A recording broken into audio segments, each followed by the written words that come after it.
He woke up as a dying old man with literally minutes left to live. But then, he unlocked the ultimate cheat code. His system has a glitch. No matter who he fights, whether it's a demon king, a sect elder, or a true immortal, he instantly becomes exactly one level stronger than them. Now, he's slapping grandmasters, forcing an ancient demon lord to wash his feet, and terrifying the entire cultivation world, all while sipping his milk tea. This is the story of the most broken, overpowered grandpa in history. You don't want to miss this. A boy named Junlin woke up and was amazed to discover that he had transformed into a frail old man. The animals in the eastern region were quite surprised to see a human in such a place. When Junlin saw his reflection in the lake, he was shocked and wondered how this could have happened, considering he had just been dozing off in math class a moment earlier. He complained that he was supposed to be a tall, 185-centimeter guy who hadn't even found a girlfriend yet and was just starting to enjoy his student life. But suddenly, he had turned into an old man. He decided he wouldn't accept this reality. He figured that since he had traveled to another world, this old body must belong to some kind of hidden master. Deciding to search the body's memories, he learned that this world was called Kunlun and was ruled by cultivators. The original owner, Ye Junlin, had been incredibly talented, reaching the golden core stage in his youth. Because of this talent, he had been appointed as the leader of a peak within the Xuantian sect, one of the 6 great sects in the region. However, during a conflict with rival cultivators, he was caught off guard. His energy center was destroyed, and he lost all his strength, becoming an ordinary person. He spent the next few decades in complete apathy, isolating himself on the mountain and ignoring the outside world. It had been 10 years since that day. Junlin realized he was now just a mortal, and judging by his age, it looked like he could pass away at any moment. But then he remembered reading web novels and reasoned that if this was a transfer to another world, there had to be some kind of bonus or special power waiting for him. Taking charge, Junlin called out to the system, claiming his daddy was here and telling it to show up quickly. When he didn't get a response, he asked if it was playing hide and seek. Changing his tactic, he fell to his knees and apologized, saying he was just joking and begged for a sign. He wondered if perhaps it wasn't a system, but maybe a ring with an elder spirit inside. He took off his ring, looked at it, and asked if an old doctor was in there. Receiving no answer again, he lost his patience and shouted for the old man to stop hiding. He threw the ring on the ground, raised his cane to the sky, and started cursing loudly. After his outburst, the system suddenly appeared, stating that rude language had been detected and it had activated automatically. It asked the owner to be more polite. Junlin was relieved it finally showed up, admitting he thought it was unfair and that he was just imagining things. The system apologized, explaining that it had also been fast asleep and had just woken up. To make up for the inconvenience, it offered him a starter kit. When Junlin told it to open the gift, the system congratulated him on gaining a special ability to match strength. Basically, whenever he met an opponent with a higher level than him, he would permanently gain a cultivation level higher than theirs with no side effects. Junlin was worried because he was currently an ordinary person, so he asked what would happen if he encountered an immortal. The system assured him it wasn't lying and that he could safely test it out. Junlin was thrilled, realizing this meant he could be invincible and always one step ahead of everyone. However, when he asked why he needed to cultivate, the system showed a respectful reminder that he only had 1 hour left before his natural end. Shocked, Junlin asked if he was really going to perish that soon. He realized he needed to go down the mountain and find someone to fight in order to gain strength and extend his life. He finally understood why the old man had stayed isolated on the mountain. Suddenly, a timer appeared showing only 35 minutes remaining. Panicking, he asked if he really wouldn't make it. Just then, he looked at the mountain and saw a massive storm approaching, which looked like a swarm of monsters. Inside the dark clouds stood the former sect leader who had been removed from office years ago. The current leader stood before his enemies and asked who dared to challenge the Xuantian sect. An eagle man emerged from a magic shell, mocking the sect and revealing that the demon monster king was still alive and planning to eliminate them all that day. The leader recognized the enemy as a vile creature he had defeated and thrown off a cliff years ago. He was shocked that the creature survived and returned for revenge. The demon king laughed loudly, powering up his energy and asking if that was enough. The leader was horrified to see the enemy had reached the powerful embryonic soul stage. Realizing they couldn't compete with such strength, the leader turned to his people and declared they wouldn't give up without a fight. The demon king mocked them, threatening to finish off all the Taoists. A chaotic battle then broke out between the sect members and the invaders. The monsters were overpowering the warriors. Watching from the ground, Junlin wished someone would just hit him. The system appeared and warned him that only 30 minutes remained. He started worrying because time was running out, and the battle was too far away for anyone to hear him. He tried to climb the stairs, but his old back was failing him. He knew he wouldn't make it down in time. Meanwhile, the demon king shouted that the humans were weaklings and their lives would end today. Releasing his full energy, the king knocked down all the warriors with a single blow. The sect leader realized the gap between the golden core stage and the embryonic soul stage was too massive. The demon king laughed and asked if anyone else dared to resist. Suddenly, Junlin climbed up the mountain and shouted for the demon king to look at him. The king flew over to the old man, asking if he was tired of living. Junlin taunted the bird to attack him, mentioning that he was waiting. He was glad he arrived in time, having used a crystal-powered loudspeaker from the old man's memories to get their attention. The demon king remarked that he had never seen such a bold old man, explosion. The sect leader and his disciples looked up, wondering if that was their legendary Elder Yi from the peak. They noted he hadn't interfered for decades and had lost his powers. The Demon King asked if Junlin was just looking for a quick end. Junlin called the bird his grandson and threatened to eat him like a quail. The system warned there were only 10 seconds left. Junlin worried that the bird was too talkative and slow, fearing he might pass away without a fight. As the system counted down the final seconds, the Demon King finally attacked, promising to crush the old man to dust. Junlin was actually happy because his wish was being fulfilled. Suddenly, his eyes lit up as the system processed the incoming attack. The system detected an attack at the initial embryonic soul stage. It immediately triggered the special ability, boosting the old man's power to the middle level of the same stage. Junlin evolved instantly. Using a fire technique, he neutralized the bird's attack effortlessly. The onlookers were stunned by the terrifying aura, and Junlin transformed from an old man back into a young warrior. Junlin declared that this was the true power of the embryonic soul. The Demon King was shocked to see Junlin was even stronger than him. The sect members couldn't believe it, realizing that Junlin must have been pretending to be weak all those years while quietly advancing his cultivation to the highest level. It turned out their junior brother was actually the most powerful one among them. The warrior noted that masters at the embryonic soul stage were extremely rare in the wild region, and now one was standing right there. Realizing this, the Demon Monster King immediately changed his tune, treating Junlin with respect. He claimed the whole situation was just a big misunderstanding and suggested they settle their differences later, even offering to pay a friendly visit to the sect. Junlin wasn't buying it. He pointed out that the king had destroyed his sect's foundation and eliminated many disciples, so calling it a misunderstanding was ridiculous. Just then, the system congratulated Junlin on his first victory and rewarded him with a divine technique called the Great Void Finger that binds the heavens. Junlin wondered if this was a legendary technique. He asked the bird if he would believe it was just a misunderstanding if someone wiped out his entire clan. The Demon King retorted that while Junlin was slightly stronger, the gap wasn't massive, implying he wasn't afraid to fight to the finish. Junlin clarified his stance. He didn't bother anyone unless they bothered him first, but since the king had offended him and harmed his people, Junlin intended to defeat him to secure his position. He called the king a monster who couldn't be forgiven. The king argued that humans had forced his hand and declared that he was willing to sacrifice his own spiritual core to ensure he took Junlin down with him. Deciding not to wait, Junlin unleashed his power to finish the battle. He told the bird he had no idea what his limits were and used the Great Void Finger technique. Seeing the massive energy cage forming around him, the king was shocked and realized instantly that he had lost. Desperate to survive, the king started bargaining, offering up anything, even his own tribe, just to live, pleading that he had only recently reached his high cultivation stage. Junlin ignored the pleas and completed the attack. Seeing their leader defeated, the other monsters panicked and tried to flee. However, Junlin wasn't about to let them escape. He released a wave of energy that eliminated the remaining threats, declaring that these birds wouldn't bother the Shuantian sect anymore. The sect leader looked at Junlin, referring to him as junior brother Ye, and admitted they were in his debt. He apologized, confessing he thought Junlin's abilities were gone forever and never expected him to break through to the ancestral soul stage. A female disciple chimed in, saying Junlin didn't look like someone who had given up. Another peak leader agreed, theorizing that Junlin must have been keeping a low profile to protect the sect from the shadows. Junlin thought to himself that they had very active imaginations, but he decided to let them believe that narrative so he wouldn't have to explain the system. Suddenly, warriors rushed in with urgent news. The Fanglei sect had seized their spiritual minds and veins, and many guarding disciples had been injured or defeated. The leader was shocked,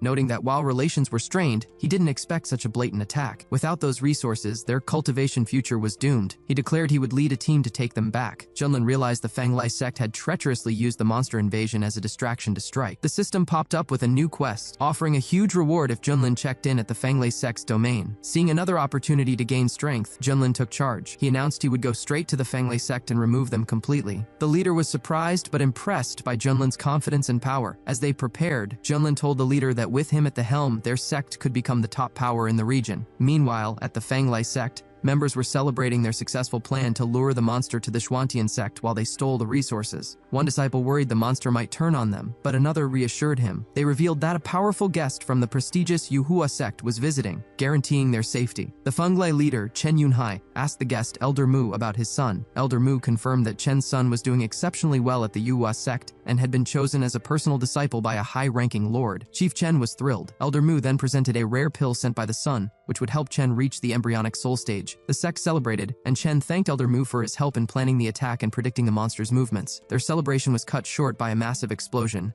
as the defensive formations were shattered. Junlin emerged from the smoke asking if this was the Fanglei sect. Chief Chen demanded to know who dared to intrude. Junlin calmly introduced himself. The warriors were terrified by his overwhelming aura. At that moment, the system confirmed Junlin had reached the check-in spot and rewarded him with the seal of the human ruler and the Great Void technique. Junlin was happy to get another familiar ability. Chief Chen was confused, recognizing Junlin's name as the crippled leader from the rival sect but sensing the power of an embryonic soul. Junlin asked if they were pretending to be clueless about their collusion with the Monster King. He announced that as punishment, the Fanglei sect would end today. Chen realized that if Junlin was here, the Demon King must have been defeated. Panic set in. Chen turned to Elder Mu for help, feeling confident because Mu was at the even higher spirit transformation stage. Elder Mu looked at Junlin with contempt, calling him a puppy and ordering him to kneel and break his own arms if he wanted to keep his life. Junlin refused to back down, asking who the old man thought he was. Elder Mu released his pressure, revealing his spirit transformation power, which terrified the onlookers. Chief Chen laughed, telling Junlin he was out of luck this time. He mocked him, saying that without support, he would be easily crushed, and suggested he beg Elder Mu for mercy. Instead of begging, Junlin decided to show them his true capability. The system detected the higher-level threat and triggered the evolution.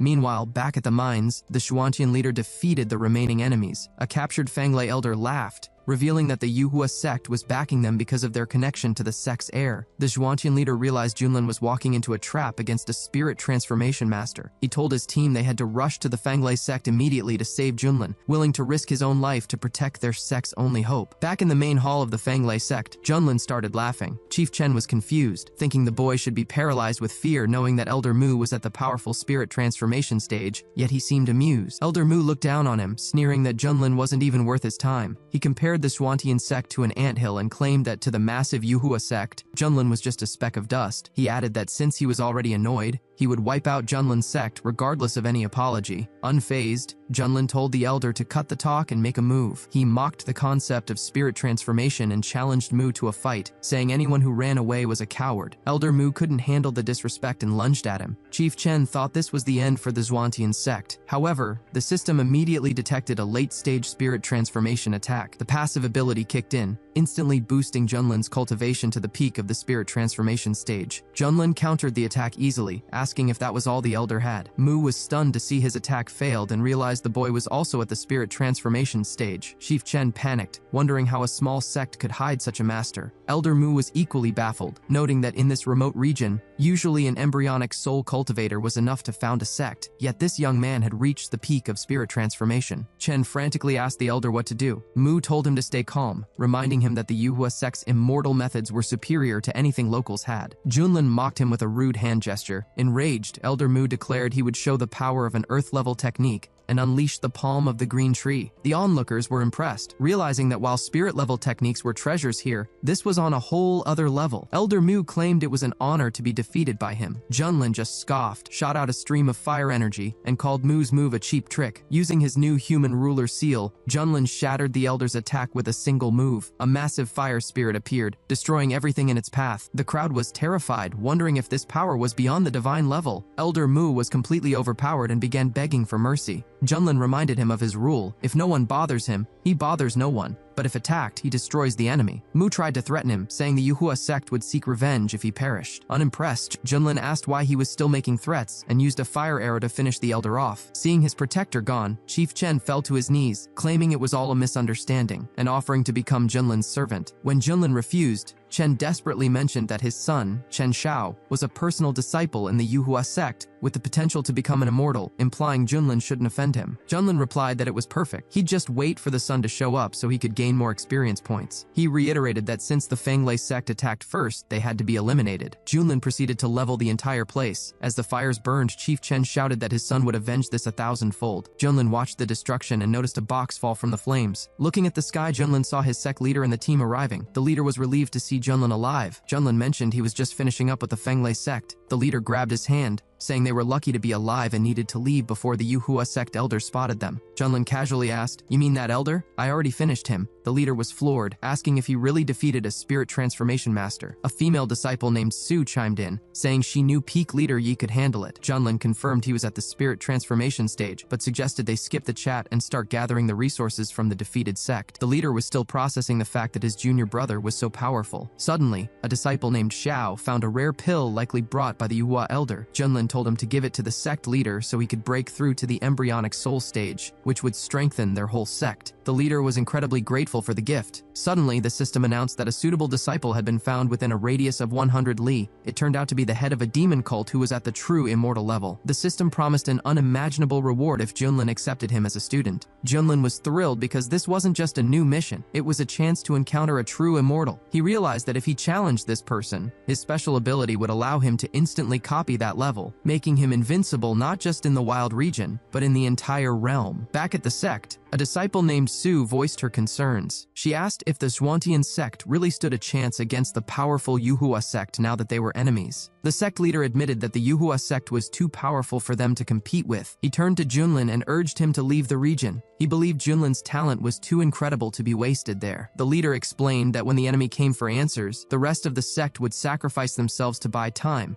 ensuring Junlin could survive and eventually rebuild their legacy. The other disciples agreed, shouting that Junlin was a natural-born genius and their only hope. They insisted they would stay and hold the line so he could escape and fulfill his destiny. Junlin was surprised by their intense unity and loyalty. He thanked everyone for their support, but assured them that he had a plan. He told them to leave the situation to him because he knew there was no reasoning with the enemy. He instructed the sect leader to handle the cleanup at the current location while he took care of urgent matters. With a wave of his sleeve, he flew off instantly, leaving the leader admiring his swift exit. Meanwhile, a chaotic scene was unfolding in the purple bamboo forest. A group of bandits was chasing someone who looked like a beautiful girl, shouting that she shouldn't run away. The person being chased, however, was actually a young man yelling back that he was a guy. A creepy old man leading the chase ignored him, drooling and insisting that she was too beautiful to be a man and shouldn't try to trick him. It turned out this young man was actually a tiger in a trap. He was the former head of a demonic cult from the central region who had achieved true immortality and led a massive sect with millions of followers. However, after a massive siege by his enemies, he had sacrificed all his power to escape and was now hiding in this remote eastern region, severely weakened. The old pursuer, tired of running, fired several energy swords at him. The young man spun around and blocked them with a scarlet flame shield. However, due to his weakened state, the shield failed and he took some damage. The old man was surprised that someone at the foundation stage could withstand an attack from a late golden core cultivator, wondering if the boy was a genius from a big sect. Deciding it didn't matter, the old man used a needle technique to trap him. The old man grabbed the boy's face, telling him to stop resisting. Fed up, the boy tore open his robe to bare his chest, shouting for the old man to open his eyes and see that he was clearly a man. The old man was shocked, but then creepily decided that the man was fine too. Unable to take the humiliation any longer, the boy snapped. He warned the pervert not to touch him and declared he would rather burn his own spiritual core than be humiliated. He unleashed a massive stream of fire energy, pushing himself to the limit to burn his attacker alive. The old man couldn't dodge in time and was engulfed in the flames. The boy succeeded, but he was badly hurt, and his spiritual pearl was nearly broken. He realized he needed to find a place to recover immediately. He muttered that at least the creep didn't survive. Just then, he sensed another presence. A different old man stepped out of the forest, claiming he was just passing by and had nothing to do with the previous attacker. The boy politely said he hoped they would meet again and tried to leave. However, this new old man was also up to no good. He rushed forward, admitting he was interested in the boy's secrets and how he possessed such power. He tried to grab the boy to search his memories. The boy cursed him, realizing he was too weak to fight back and that this might be the end. Just as the boy fell to the ground in despair, a figure far more powerful than anyone present flew directly over them. The attacking old man immediately looked up, terrified, as he sensed a master at the spirit transformation stage arriving. Junlin stopped to observe the situation. The creepy old man immediately panicked,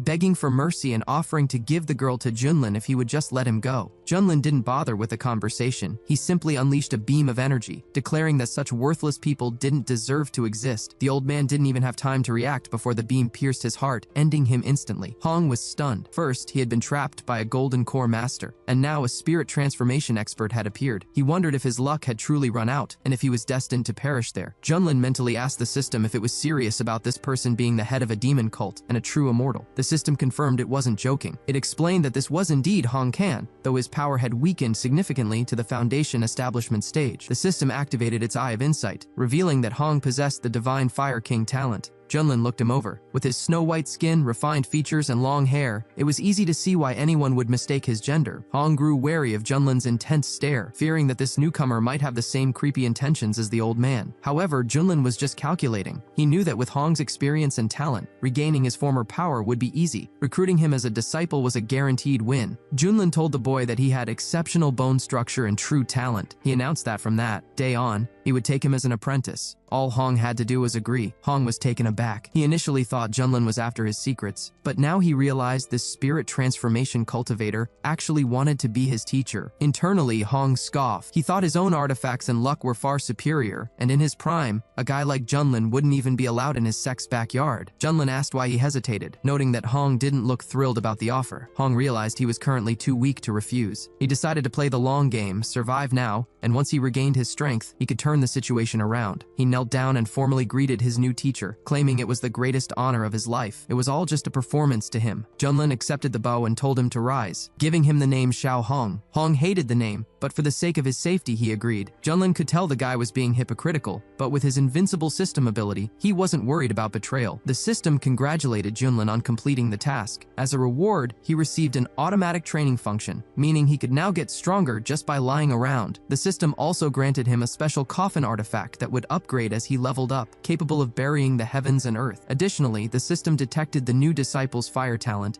and offered a free upgrade package, the 3000 fiery flames technique and a fire source pill to restore his foundation. Junlin realized these rewards were game-breaking, designed to challenge the laws of the universe. Hong noticed Junlin smiling and assumed his teacher was just feeling smug about acquiring a talented student. He waited for what he assumed would be a disappointing lesson. Junlin told him that he wouldn't expect him to accept his authority without a gift, so he handed over a technique manual. Hong thanked him, but internally he expected some trashy provincial technique. However, when he read the title 3000 fiery flames and looked inside, he was floored. He realized that the technique he had used to achieve immortality in the past was garbage compared to this. This manual completely revolutionized fire magic. It was definitely an immortal, perhaps even saint-level technique. Hong realized that with this book, his strength would grow to incredible heights. Simply returning to his old level of power no longer seemed like enough. Junlin noted that Hong looked pleased. Hong turned around and genuinely thanked him, wondering how a cultivator in this remote region stumbled upon such a treasure. Junlin didn't stop there. He tossed a pill to Hong, saying it would help him master the technique. Hong caught it and was shocked again. It was a fire source pill, a divine item that fire cultivators, even immortals, would fight wars over. He couldn't believe a spirit transformation master had one to give away. Junlin asked if he doubted the gift. Hong quickly replied that he didn't doubt him at all and that being his disciple was a huge honor. Privately, Hong decided that Junlin must not understand the true value of these items and likely found them in some ancient ruin. He knew he had to keep his composure. Junlin found the former demon leader's shifting expressions amusing. He told Hong to take the pill immediately and that he would stand guard. Hong agreed, thanked his mentor, and swallowed the pill. His power levels began to rise instantly. Junlin monitored the progress, initial foundation stage, middle, late, peak, and then breaking right through the golden core. He knew the standard progression, but this guy was a true immortal recovering his power. In just half an hour, he had already reached the embryonic soul stage. It was an incredibly strong start. Hong himself couldn't believe how fast he had broken through, vowing that once he returned to the central region, he would wash away his past shame. When Hong finished, he politely apologized for disturbing his teacher. Junlin brushed it off, saying it was time to return to the sect so he could introduce Hong to the elders. By that evening, the main hall of the Xuantian sect was buzzing with rumors. Everyone was saying the peak leader was unbelievably strong, having destroyed an embryonic soul master with a single finger and saving their land twice. Many disciples regretted not recognizing his power earlier. Now that he had a disciple, they assumed his standards must be sky high. When Junlin arrived, the crowd cheered. However, when they saw the person with him, confusion spread. They mistook Hong for a stunningly beautiful girl, whispering among themselves about where such a beauty came from and why she was so close to the peak leader. Hong looked around with disdain, thinking this clan was far too weak. They wouldn't even qualify as servants in his old sect. The sect leader greeted Junlin and asked who was with him. Junlin introduced Hong as his new disciple and told him to greet the sect leader. The leader was shocked to hear this girl was a disciple. Su, a female disciple, looked annoyed, clearly jealous that the peak leader had picked such a pretty girl. Unable to take the insults any longer, Hong stepped forward and snapped at her, declaring loudly that he was a man. Junlin didn't appreciate the outburst. He slapped the back of Hong's head, telling him to control himself, noting that Su was his senior sister and he should apologize immediately. Hong grit his teeth, apologized, and admitted it was his mistake. Internally, however, he told himself to endure it for now. Once he reached the spirit transformation stage, He would get revenge for this humiliation. Junlin announced he was taking Hong to the floating peak. The sect leader said he wouldn't keep them. As they walked away, the leader was still reeling from the fact that Junlin had taken an embryonic soul cultivator as a disciple. It was unheard of. Su remarked that junior brother Ye had brought an overwhelming amount of news to the sect in just a single day. When they arrived at the peak, Junlin opened the door to a humble dwelling, telling Hong he could pick any room he liked. Hong was horrified. He wondered what kind of hole this was, thinking even the servants' quarters in his old life were 100 times more luxurious. Junlin sensed his hesitation and lectured him, saying that only weaklings whine about comfort. He explained that a cultivator should be above such things, and if it was dirty, Hong should clean it himself. Hong promised to be patient. He figured that with his speed of development, he wouldn't be stuck here long. Meanwhile, in the southern region at the Yuhua sect, the atmosphere was tense. In the Hall of Airs, Guiyang crushed a message tablet in his hand. His servant, Chen Shao, the son of the Fenglai sect leader,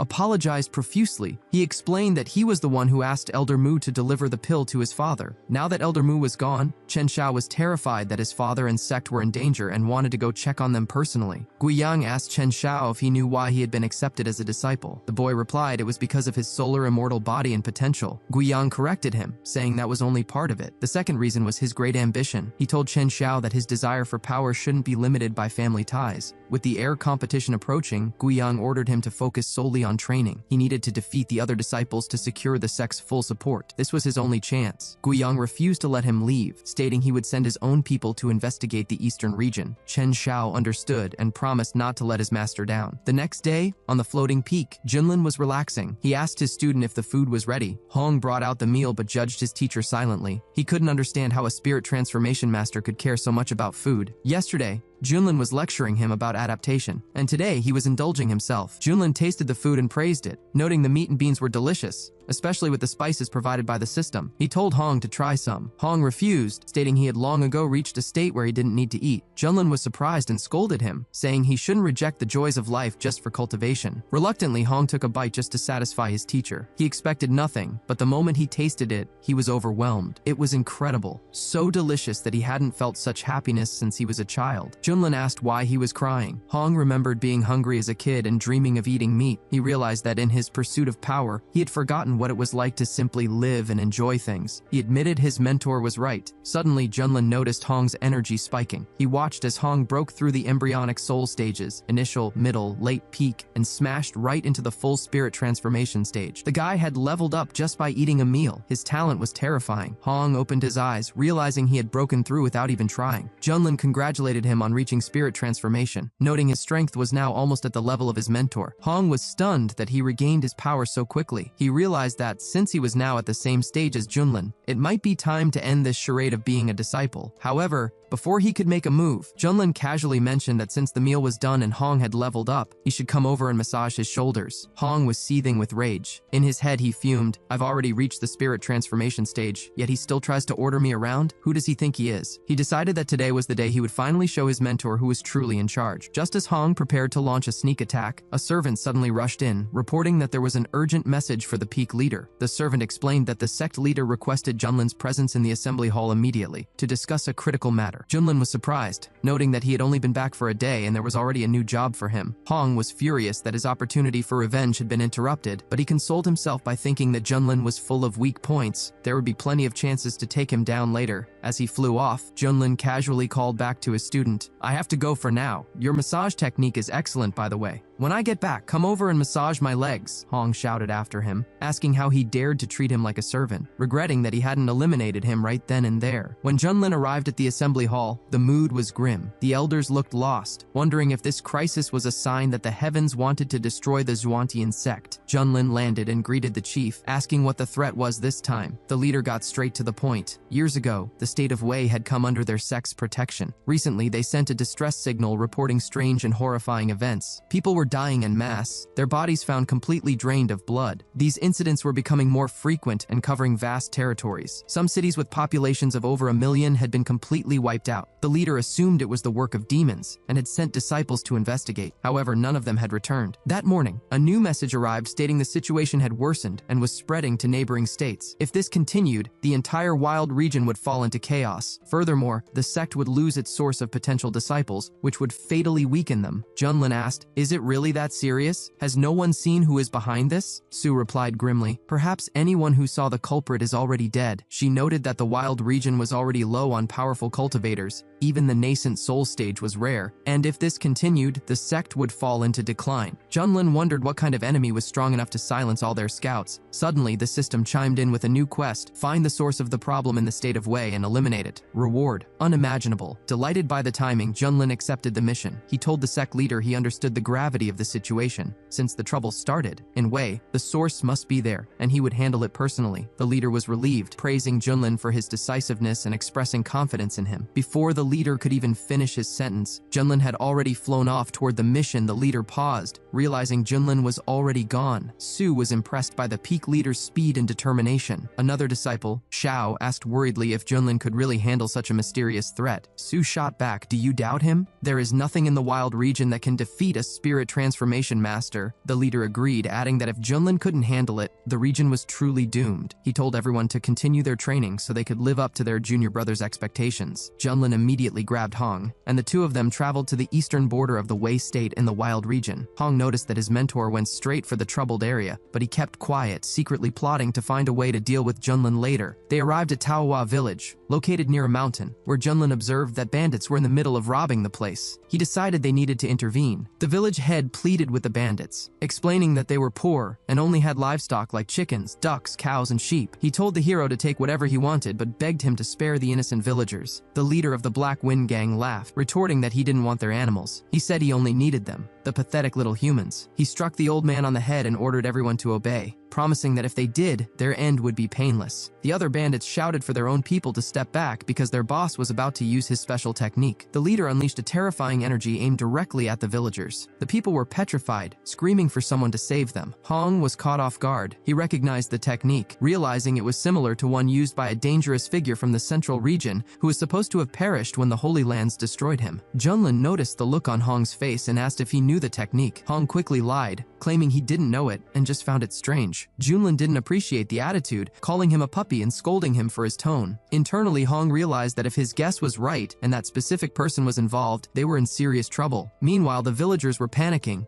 terrified of losing their lives. Junlin decided to end the chaos. He grabbed the bandit leader from behind and told him to stop. The leader spun around, charging a fist attack and demanding to know who dared to interfere. Junlin easily countered the attack with a beam of fire, telling the man to calm down because they had questions. The bandits' minions were shocked to see their boss hurt. The leader immediately sensed Junlin's aura and realized he was facing a spirit transformation master. Terrified, he instantly begged for mercy. Junlin ordered him to reveal his background. The bandit leader explained that he used to be a palace guard in the Wei state. However, he saw something he shouldn't have and was sentenced to death, forcing him to flee the palace. Junlin asked what he saw and where he learned the dark technique. The bandit replied that he had spotted the crown prince secretly visiting the mountains behind the palace, though he hadn't dared to investigate further. As for the technique, he received it from a mysterious organization while on the run. He didn't know their origins. They simply told him to use the technique to absorb people's life force to increase his strength, and he did it to survive. Junlin suspected a massive organization was pulling the strings and that their actions were linked to the strange phenomena plaguing the region. He asked Hong for his thoughts. Hong secretly worried that the teaching methods were too similar to his old enemy. He wondered why that person would be in the wild region, but lied to his mentor again, saying he didn't know. Privately, he was certain that if that ancient enemy was behind this, Junlin's spirit transformation level wouldn't be enough, and this trip to the Wei state would be his end. Junlin decided to verify the bandit's story personally. He used a technique to enter the man's subconscious and scan his memories. He confirmed the bandit wasn't lying, but noticed he had left out some important details. Junlin declared that they needed to head to the Wei Imperial Palace immediately. Hong decided not to leave any loose ends. With a simple flick of his finger, he unleashed a fire attack that incinerated all the bandits instantly. He turned to his mentor with an innocent look and asked, "Did I do something wrong?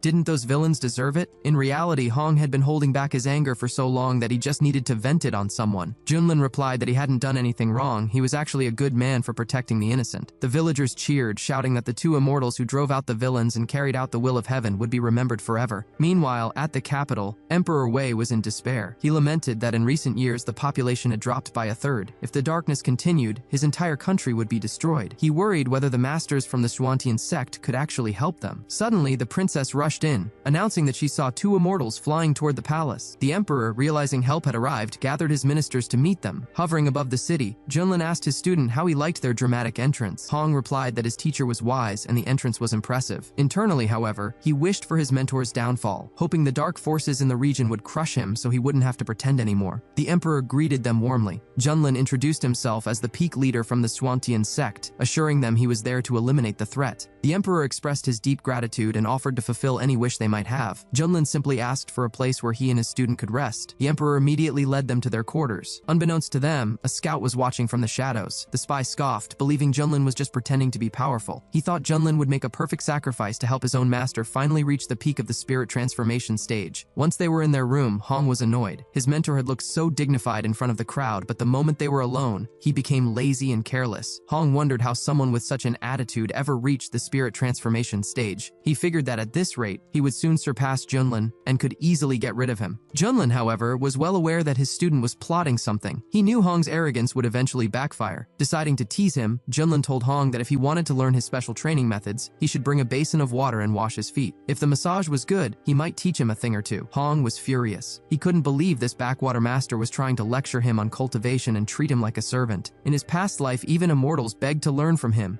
He was practically the ancestor of fire cultivation. Junlin pressed him, asking if he was too proud or if he wanted to continue relying on his elders to get stronger. Hong fumed silently. He was the great leader of the fire cult. Washing feet was beneath him. He decided it was time to end this farce. Just as the tension peaked, a knock came at the door. A voice announced that they had important information regarding the strange phenomena in the kingdom. Junlin asked who it was. The young man replied that he was the crown prince of the Wei state, Xiao Hen. He said the fate of the country was at stake and begged them to listen. Junlin told him to come in. Seeing the prince, Junlin realized this was the same person the bandit had mentioned, the one allegedly visiting the mountains and involved with the dark organization. However, looking at the boy, Junlin noted that he didn't seem like the villain the stories made him out to be. Prince Hen confided in the immortals, claiming he had a secret he hadn't shared with his father. He suspected that the source of the evil plaguing the state was connected to the mountains behind the palace. He explained that he had recently seen flying creatures entering a cave at night, which coincided with the disappearance of several courtmaids and servants. He flattered them, saying he knew only they could save the people, and asked them to eliminate the creatures. Junlin scanned the mountains with his senses, but felt no threat. He realized the prince was either lying or had a defense system strong enough to mask the danger. Regardless, Junlin agreed to see the cave, curious to find out what the prince was actually planning. Prince Hen thanked them and led the way, claiming that with their help, they would rid the state of evil. As they walked, the prince secretly looked forward to Junlin's end. However, they were spotted by the princess. She recognized her older brother and knew he usually behaved poorly despite their father's warnings. Seeing him secretly meeting with the masters from the Swantian sect worried her, and she decided she needed to inform her father immediately. When they arrived at the mountains, Junlin remarked that the place didn't look like a lair for flying monsters. The prince suddenly dropped the act and announced that they had arrived. Junlin was pleased, saying they would finally see what was being hidden. The prince sneered, admitting he didn't expect to deceive them so easily. He mocked Junlin for being overconfident and led astray, telling him that he didn't understand that there was always someone stronger. The prince declared that this place would be their grave and shouted for his allies to act. Elders emerged from the shadows and immediately activated a powerful sealing formation. A cult elder stepped forward, acknowledging Junlin's recent fame for defeating a demon king. However, he boasted that inside this specific formation, even a spirit transformation master would be unable to escape. The prince ordered them to capture the leader alive because their master needed him. However, he pointed at Hong, mistaking him for a girl in red, and told them to strip away her powers so he could have some fun with her. Hong immediately snapped. He asked what the prince just said, furious that boundaries had been crossed. Without hesitation, Hong unleashed his fire powers and attacked. The prince was shocked when Hong shattered the formation with a single blow. The cult elder realized in horror that the peak leader had brought a disciple who was also at the spirit transformation stage and possessed immortal-level techniques. Otherwise, the array never would have broken. Frustrated that his plan failed, the prince tried to negotiate. He suggested that with their combined strength, they should join his master to secure a bright future. Hong was furious and asked how he dared to speak like that. He declared that he would make the prince suffer for his insults. Hong immediately attacked the prince who had set them up, deciding to use his fire abilities to ensure he wouldn't bother them anymore. The prince was helpless against the intense flames. Junlin watched the scene and noted that the prince had clearly struck a nerve. However, he ordered Hong to stop before finishing the job, explaining that he needed to ask a few questions first. Hong obeyed the order and extinguished the fire with a simple snap of his fingers. Junlin asked the prince who his master was and how he had forced him into servitude. The prince replied that his master was the greatest immortal of the central region, a being with no equal, and insisted that they submit immediately. He warned that once his master appeared,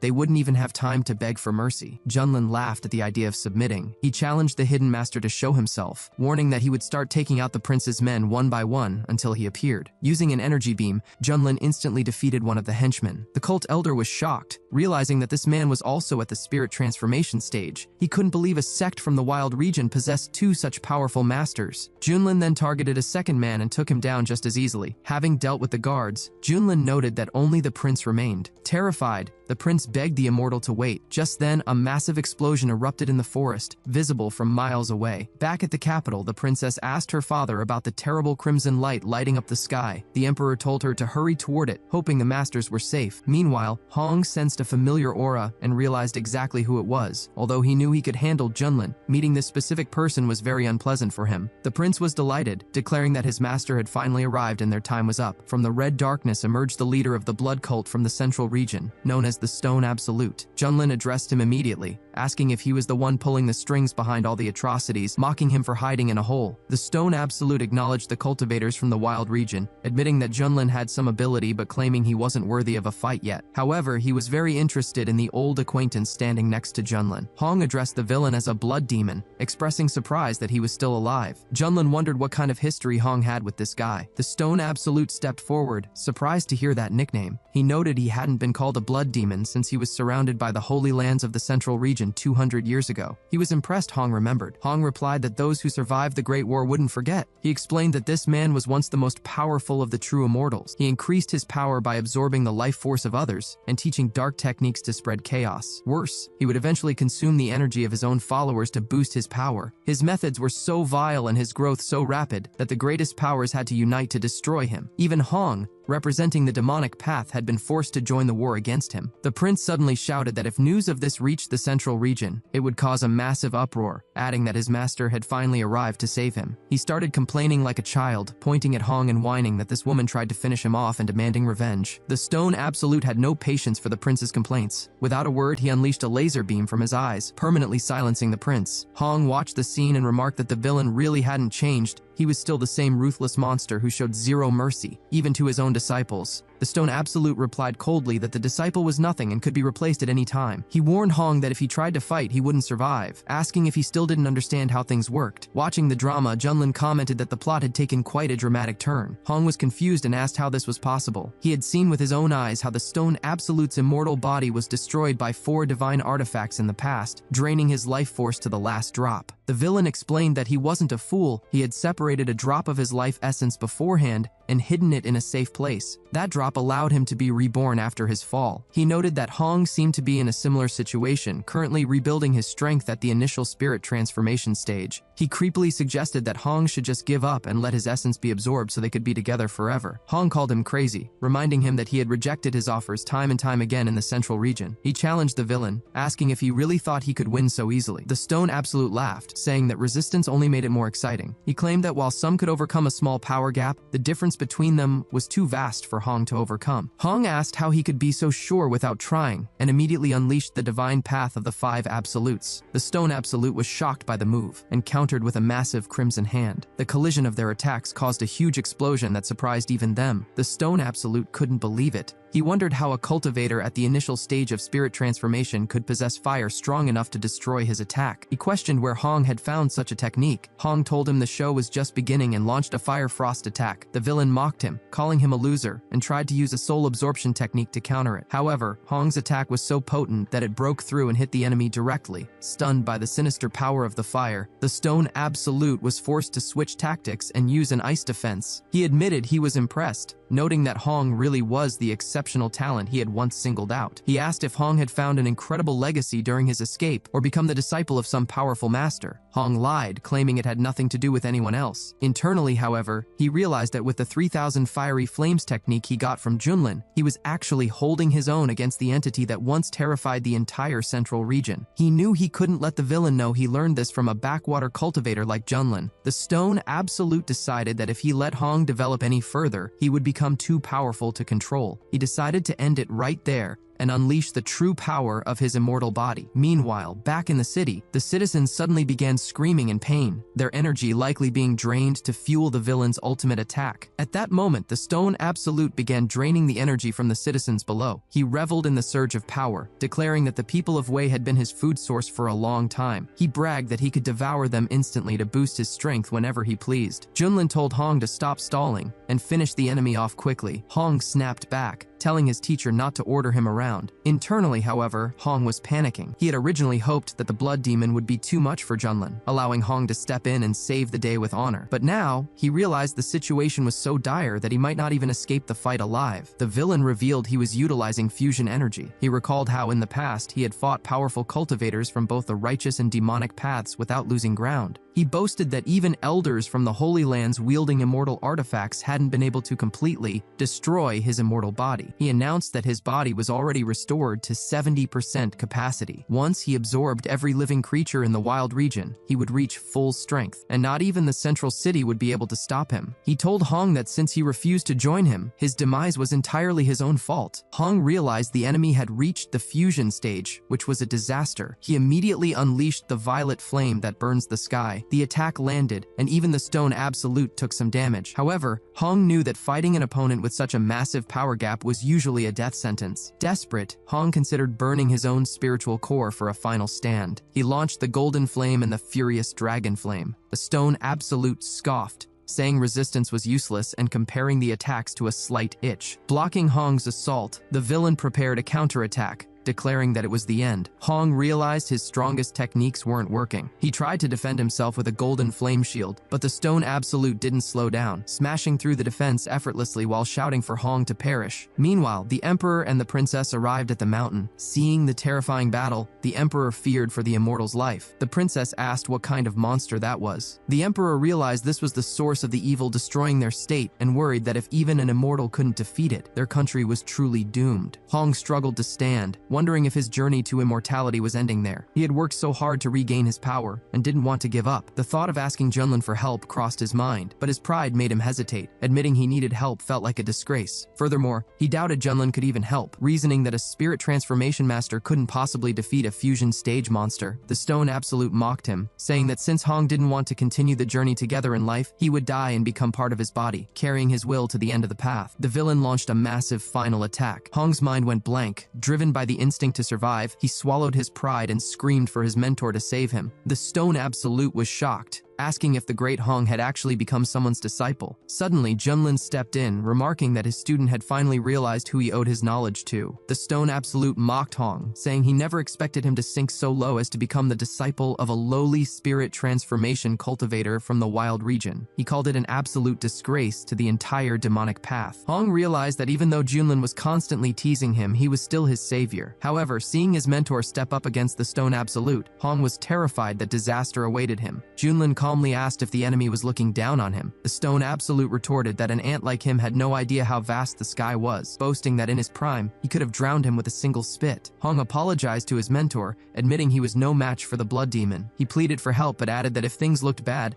Junlin should just run away. Junlin scoffed at the idea of running, saying it was out of the question. He told Hong to watch closely as he defeated this enemy for the sake of his student. The Stone Absolute laughed, asking who exactly the immortal planned to defeat. He doubted Junlin could withstand even a single blow. Calling him an ignorant upstart, the villain launched a massive attack. Hong screamed for his mentor to forget about him and flee, convinced it was all over. Suddenly, the system announced that it had detected an enemy at the initial fusion stage. The passive effect of meeting the strong immediately activated, boosting Junlin's power to the middle fusion stage. Without wasting any words, Junlin used his newfound strength to easily shatter the villain's attack. The Stone Absolute was stunned, unable to understand how a spirit transformation cultivator could pull that off. Then realization hit him. He exclaimed that the immortal wasn't at the spirit transformation stage at all, he had also reached the fusion stage. Hong was equally shocked. He couldn't believe Junlin had hidden his true level so deeply, pretending to be weaker while actually being a powerful fusion master. It made sense now why Junlin was always so confident and provocative. Hong was incredibly relieved he hadn't tried to fight Junlin earlier, or he would have been crushed. Watching from a distance, the princess screamed in admiration, admiration, saying the immortal looked so impressive that she wanted to be like him. The emperor remained cautious, noting that their opponent was a terrifying monster with an immortal body, so the battle would still be incredibly difficult. Junlin felt the surge of fusion stage power, feeling as if he could destroy heaven and earth with a single wave of his hand. The stone absolute regained his composure, arguing that even if they were both at the fusion stage, the difference in their techniques was massive. He declared he would show Junlin what true power looked like and unleashed his full energy. Junlin retorted that the villain had no idea what true power was. He countered by using the seal of the human king. The stone absolute tried to deflect the attack with a finger, but it exploded violently on contact. Confused, the villain asked what happened. Junlin explained that thanks to the system, his human king seal had reached the master stage, making it far stronger than before. The stone absolute sneered, pointing out that Junlin still couldn't destroy him because of his immortal body. He claimed he would eventually win a battle of attrition. Junlin decided it was the perfect time to try out a new move. Asking the villain how he liked this one, Junlin unleashed the Great Void Finger, which had now reached the stage of perfection. As he launched his attack, Junlin chanted the incantation, the first finger to bind the heavens and earth, the second to destroy mountains and rivers, the third to eliminate all living things, and the fourth to crush the heavens themselves. The stone absolute was baffled by the sheer scale of the technique. He took back his earlier insults, admitting that Junlin was truly worthy of fighting him. He suggested they stop holding back and settle everything with one final clash. Unleashing his blood absolute technique, he channeled energy from every limb to strike. However, Junlin was already prepared. With a single strike, he completely overpowered his opponent. The stone absolute was stunned, demanding to know who this person really was. He couldn't understand how such a monster existed in the small wild region, wondering if the talent in the outside world had grown this strong during his absence. Hong was equally shocked. He realized his mentor was terrifyingly strong. Compared to this new move, even the 3,000 blazing flames technique looked weak. He finally understood why Junlin had been so confident before. He simply hadn't considered Hong a worthy opponent. Junlin introduced himself as the peak leader from the Xuantian sect. The stone absolute refused to believe it. He had investigated the region upon arrival and knew that not even the sect leader had reached the spirit transformation stage, let alone the fusion stage. Realizing he couldn't win, the villain vowed to remember Junlin's name and activated his bloody way technique to escape. Hong shouted a warning, realizing that if the monster escaped,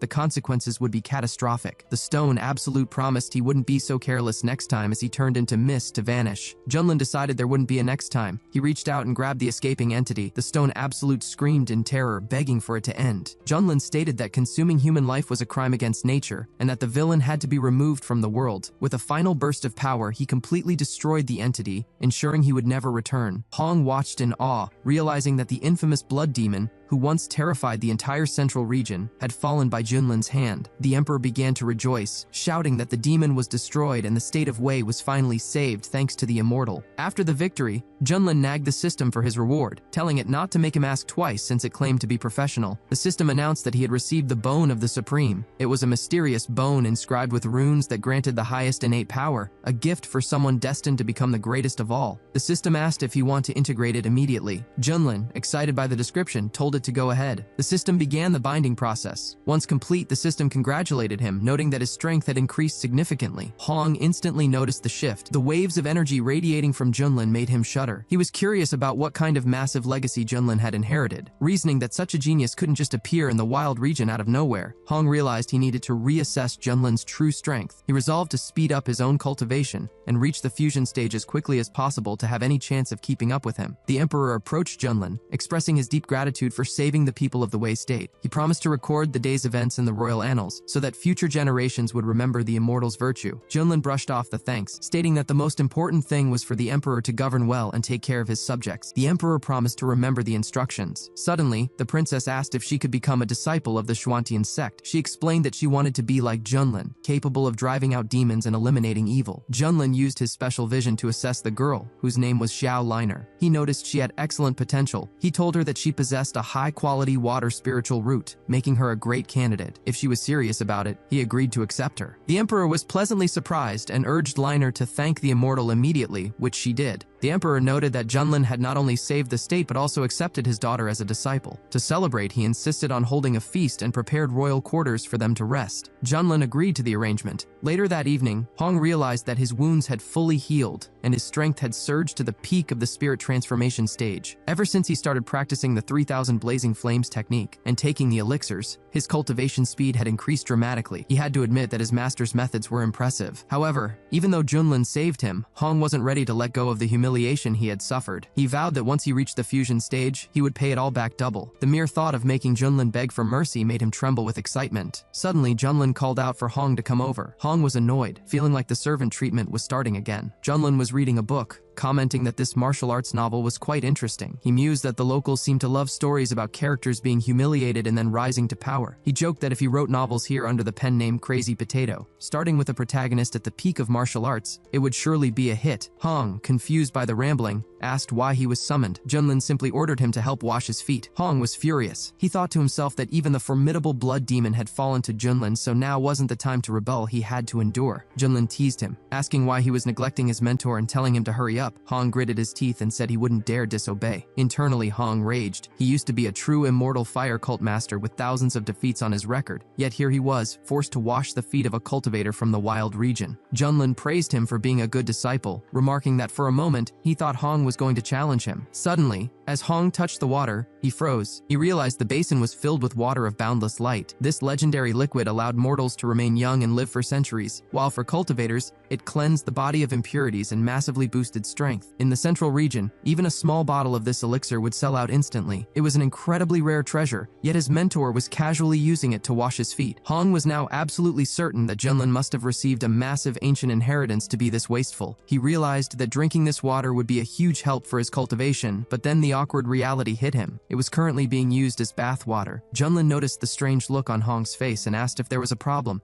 joking if he thought his feet smelled bad. Hong quickly replied that it wasn't that, he was just lost in thought. Junlin realized that the system had provided an excessive amount of the boundless light water, so he figured using it for a foot bath while getting a massage from his disciple was a pretty good way to spend his time. He then casually mentioned that the water had cooled down and told Hong to heat it up. Hong complied, placing his hands into the basin and using his fire powers to warm the liquid. Just then, Princess Liner walked in to speak with the immortal. However, Junlin was too busy relaxing to notice her initial reaction. Liner was completely shocked by the scene, finding the dynamic between the mentor and student incredibly bizarre. Feeling embarrassed and awkward, she turned around and ran away. Junlin called out to ask why she was leaving so suddenly, but Hong interrupted, asking if the master was satisfied with the way he was washing his feet. Junlin replied that he was very pleased, though he joked that he wished Hong were a girl so their relationship could be more traditional. Hong was privately fuming at the comment, telling himself he just had to endure a little longer until he became strong enough to make Junlin regret his words. Suddenly, Junlin's communication ring signaled a message from the sect leader. The message urged him to return to the sect immediately to discuss a new strategy. It appeared that an ancient secret realm was about to open in the wild region. The leader believed that if the Xuantian sect could seize this opportunity, they would flourish like never before. Junlin was intrigued by the mention of an ancient secret world. Hong explained that such places were usually packed with rare resources that could fundamentally change a cultivator's destiny. He was surprised such a place existed in this region and knew that as soon as the news got out, chaos would erupt. However, he saw it as his big chance. If he could find a legendary inheritance to combine with his 3000 blazing flames technique, his power would skyrocket. The system chimed in with a new quest, instructing Junlin to complete a task within the Tianyu secret realm for an incredible reward. When Junlin asked for more details, the system teased that telling him now would ruin the surprise. Junlin told Hong to get ready, noting they would say their goodbyes to the emperor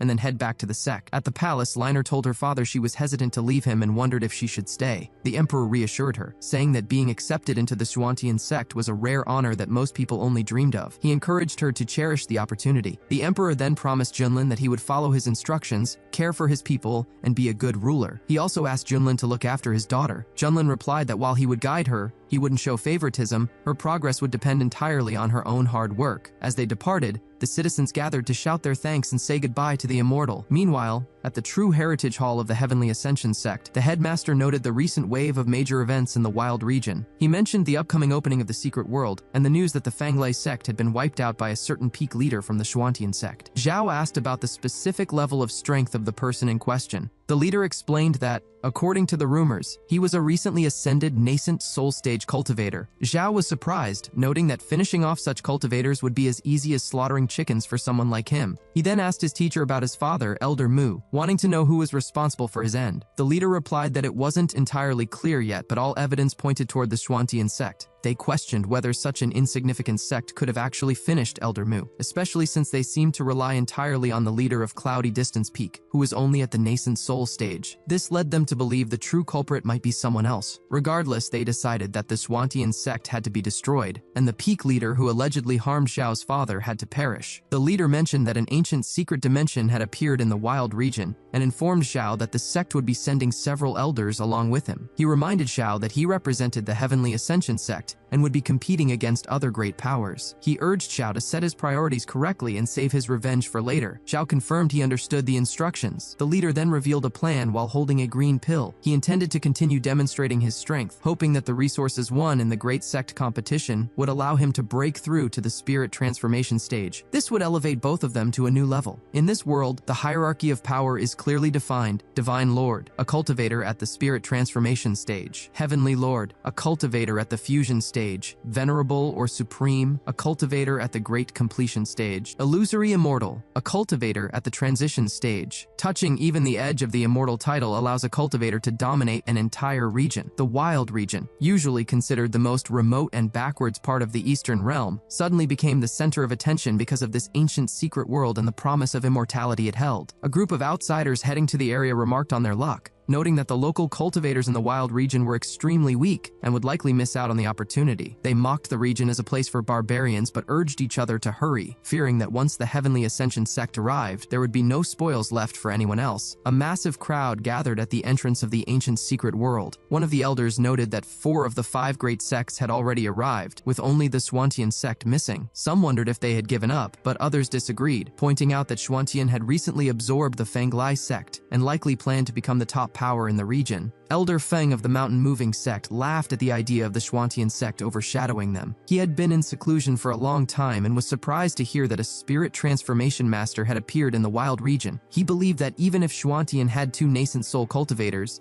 it wouldn't be enough to lead. The warriors lined up to greet Elder Feng as he stepped forward. He declared that coming out of seclusion just as the secret world appeared was a sign of fate. He claimed the secret world for the Mountain Moving sect and challenged anyone to object. The other elders realized that since Feng had reached the spirit transformation stage, he was now technically the strongest person in the wild region. The servants all bowed, shouting that they would obey the command of the Divine Lord and wishing him a long life. The local warriors whispered among themselves, wondering who would dare to challenge a spirit transformation master now. However, the atmosphere shifted as the Battle Sky Temple arrived, their representatives crudely telling the barbarians of the wild region to clear out. Following them was the southern border ruler from the Heavenly Ruler Empire, a master already at the late stage of spirit transformation. He asked mockingly if there really was such a master in this remote area. Chief Feng of the Mountain Moving sect felt the pressure. He had struggled for 10 years to reach the spirit transformation stage, becoming a legend in the wild region, only to realize that out in the wider Eastern realm, he was hardly considered significant. Trying to be humble, Chief Feng introduced himself as an elder of his sect and suggested they could call him Xiao Feng to show respect. But the opposing warrior laughed, asking if he wasn't ashamed to act so young and submissive. He told Feng to stay quiet, as no one had given him permission to speak. The other elders joined in, calling the people of the wild region trash and saying that even with his cultivation, he couldn't compare to them. Chief Feng stood his ground, telling the respected Taoists that while the conditions in the wild region were harsh, the people were not inferior. He knew his disciples were watching him with hope. If he retreated now, the wild region would never have a future. Getting angry, he declared that even if they were poor, they were ready to fight, and he challenged anyone to step forward who disagreed. The outsiders were offended by the old man's boldness, calling him an impudent fool looking for an early end. They initially wanted to swarm him, but their leader stopped them, saying they would be laughed at for ganging up on a lone old man from a backwater region. He decided to suppress Feng with a single hand to show him his weakness, and launched a powerful palm attack. Chief Feng didn't flinch. He countered with a shout, meeting the attack head-on. The explosion was so powerful that the enemy was stunned to see Feng successfully block it. Realizing he had underestimated the old man, the opponent grew furious. He drew his weapon, calling Feng an ungrateful old dog and vowing to finish him. Under the weight of the armed attack, Chief Feng was severely injured. He coughed up blood but reminded his opponent that he had promised to fight alone. By breaking that word, the enemy was disgracing the entire Eastern realm. Feng declared that dying for honor was a worthy death and that the cultivators of the wild region would not be humiliated. The Eastern leader was about to grant Feng's wish for death when a powerful seal suddenly detonated nearby. A voice remarked on how busy the place had become. The crowd realized that the abbot of the heavenly temple from the Buddhist province, the master of the Golden Buddha, had arrived. Behind him were other legends, young Master Tian and the heir of the Ice Ocean's top cultivator clan. The local leaders felt a terrifying pressure radiating from the newcomers. Both of the young masters had already reached the fusion stage, making it clear that the wild region stood no chance of winning control over the secret world. Finally, the Heavenly Ascension sect from the Jade Gorge province made their entrance. With their arrival, every major power in the Eastern realm was now gathered at the gates. The crowd erupted into shouts of excitement as Chen Xiao, the holy son of the Heavenly Ascension sect, made his entrance. Everyone had heard of him. He possessed a solar immortal body and was considered invincible among his peers. Many believed he was destined to be the brightest star of the Eastern region, a legend in the making for the next 100,000 years. One of the chiefs asked if Chen Xiao wasn't originally the crown prince of the Fanglai sect from the wild region. It was well known that he viewed his home region with disgust, seeing it only as a place where he had once suffered humiliation before rising in the Heavenly Ascension sect. An elder from his sect stepped forward, declaring that the Holy Sun was not a figure to be discussed by lowly ants and threatening to finish anyone who spoke out of turn. At that moment, the leaders of the Zhuantian sect arrived. The sect leader noted that he had expected Chen Xiao, the son of the late Elder Mu, to appear once the secret world opened. He felt relieved they hadn't rushed blindly into the chaos. Another elder suggested that while the great powers fought over resources, the Zhuantian sect should perhaps lie low or leave the region entirely to stay safe. Su disagreed, stating that everything depended on junior brother Junlin, though she worriedly asked where he was. Just then, Junlin appeared on the scene. Chief Feng of the mountain-moving sect warned him not to be reckless, but Junlin calmly remarked that these upstarts had gone wild and that without his intervention, the wild region would be doomed. Chen Xiao demanded to know who was approaching. Junlin didn't mince words, introducing himself simply as the person who had finished Chen Xiao's father. The crowd was stunned. They knew him as the peak lord of the Zhuantian sect, but believed he was only at the nascent soul stage. Chen Xiao was consumed by a blinding rage, demanding to know if Junlin was truly the one who ended the patriarch of the Fanglai sect. Junlin teased him, asking if he was referring to that idiot who always bragged about his son's potential. He confirmed that he was indeed the one who dealt with him. Chen Xiao was so furious he could barely speak, but a servant intervened, asking the Holy Sun for permission to capture this madman. The warrior charged at Junlin, calling him a brat who showed no respect. However, Hong stepped forward to protect his mentor. The warrior was momentarily distracted by Hong's appearance, calling him a beauty. Insulted once again, Hong wasted no time, unleashing a flaming virtual ripple that incinerated the warrior instantly. The onlookers were horrified. A spirit transformation master had been defeated just like that.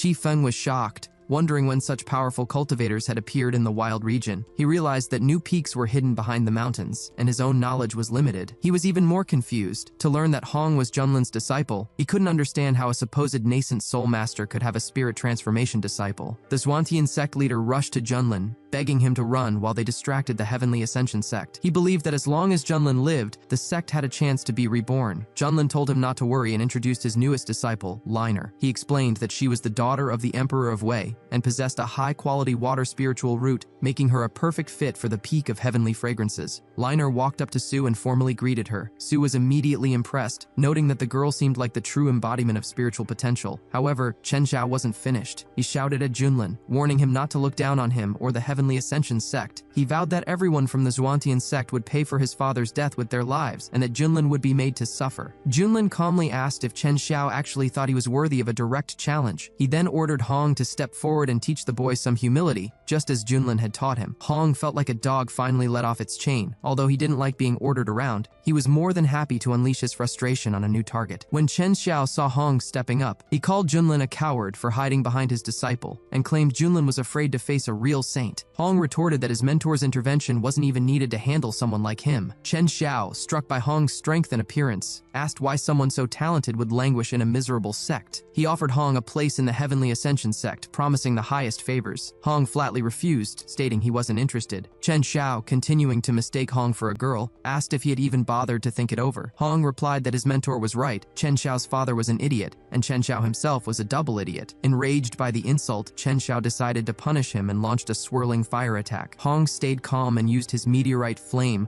repelling the attack with total ease. Chen Xiao was stunned that his technique was destroyed so easily. Hong mockingly asked if that was all he had. Chen Xiao warned him not to get too happy, declaring it was only the beginning. He channeled his full power and unleashed the fist of the solar deity. The sect leaders watching were impressed, noting that the Holy Sun was truly gifted. They observed that his high-ranking heavenly technique, combined with his solar immortal body, possessed enough power to destroy a spirit transformation master and could even threaten someone at the fusion stage. After the massive strike, Chen Xiao was convinced he had won. However, as the smoke cleared, he was horrified to see Hong standing there completely unharmed. He shouted in disbelief, unable to accept that someone could withstand his best move when he felt he was born for immortality and invincibility. He tried to continue the assault, but Hong told him he was just a frog in a well. Hong decided to take all the frustration he had built up from being teased by Junlin and unleash it on Chen Xiao to show him what true humiliation felt like. Hong's counterattacks were far superior, and he began to dismantle Chen Xiao's offense effortlessly. Chen Xiao panicked, wondering why his attacks felt like they were hitting cotton wool and having no effect. He admitted he had never seen such martial prowess even within his own elite sect, and wondered how a pathetic group like Xuantian could produce such a disciple. Hong simply called him a weakling. The elders of the Heavenly Ascension sect shouted for their holy son not to lose heart, reminding him he was a chosen hero born for immortality. Reinvigorated, Chen Xiao released his energy again, activating his solar immortal body. He unleashed the initial divine eclipse technique directly at Hong. Hong wasn't intimidated, calling the move child's play. He promised to show Chen Xiao the true meaning of being invincible among equals and unleashed a 7-colored flame attack. Qi Feng was shocked by the display of power, questioning if someone at the spirit transformation stage could really possess such strength. The elders wondered if this power could actually defeat a fusion stage master. When the dust settled, the crowd was speechless as they saw Chen Xiao fall to the ground. They couldn't believe the holy son of the Heavenly Ascension sect had actually lost. Hong looked down at him and asked how a mere spark dared to compete with the radiance of the full moon. The Xuantian sect leader turned to Junlin, admitting that his disciple was almost too strong to believe. Zhao warned the group that despite defeating Chen Xiao, the Heavenly Ascension sect still had many powerful elders, and it would be wise to leave immediately. Junlin joined the conversation, telling everyone not to worry. He turned to Hong and promised him an extra dinner that night as a reward. Hong expressed his gratitude to his teacher, while Chen Xiao sat in shock, struggling to process his loss. A fire elder from the Heavenly Ascension sect approached Chen Xiao. The young saint admitted he had failed and brought shame to the sect. The elder was genuinely surprised that their holy son had been defeated by a disciple from the wild region, noting that such a loss could shake the sect's reputation. However, he urged Chen Xiao not to dwell on it, reminding him that he was born to become immortal. He declared that to restore their greatness and strengthen Chen Xiao's resolve, they had to destroy the barbarians of the wild region. The elder called for retribution against those who insulted their holy son, asking who would step forward to eliminate the opposition. In an impressive display of the sect's depth, 9 fusion stage masters stepped out. Onlookers noted that while Hong had defeated the holy son, he was only at the spirit transformation stage and would be helpless against fusion masters. Even a monk nearby remarked on what a tragic waste of talent this would be. Hong asked his mentor if he should take the fight, but Junlin told him to step aside, saying he would handle it himself. As Junlin prepared for battle, the crowd realized he had already reached the fusion stage. Heavenly Sovereign Qi Feng, who had previously considered himself the strongest in the region, felt humbled and slightly ridiculous for his earlier boasting. One of the opposing warriors mocked Junlin, asking if he really thought his fusion stage power was enough to insult their holy son. He launched a flurry of attacks, but Junlin didn't even flinch. He walked right through the barrage and appeared directly in front of his enemy. With a single kick to the chest, Junlin sent the warrior flying. Junlin was secretly impressed with himself, noting that after binding with the supreme bone, his physical strength had become terrifying enough to crush anyone at the same level with raw power alone. The fire elder ordered all his men to swarm Junlin at once. Despite being surrounded, Junlin remained calm and activated the seal of the ruler of people. The warriors were unable to even touch him and were all knocked back with injuries. Desperate, they called for everyone to use their artifacts, including the immortal sword of Jade Serenity, to launch a massive combined strike. Junlin simply stood his ground and waited for the attack. The observing monk predicted this cruel joint attack would lead to Junlin's inevitable death, though a nearby warrior noted the monk's hypocrisy for being so bloodthirsty behind a facade of mercy. Back in the Xuantian camp, the leaders panicked, feeling Junlin was in grave danger. Su and Hong, however, remained calm. Hong had seen Junlin's true power in the Wei state and knew he was still hiding his full potential. Junlin laughed and challenged them to try their best. He activated one of the divine abilities of his supreme bone,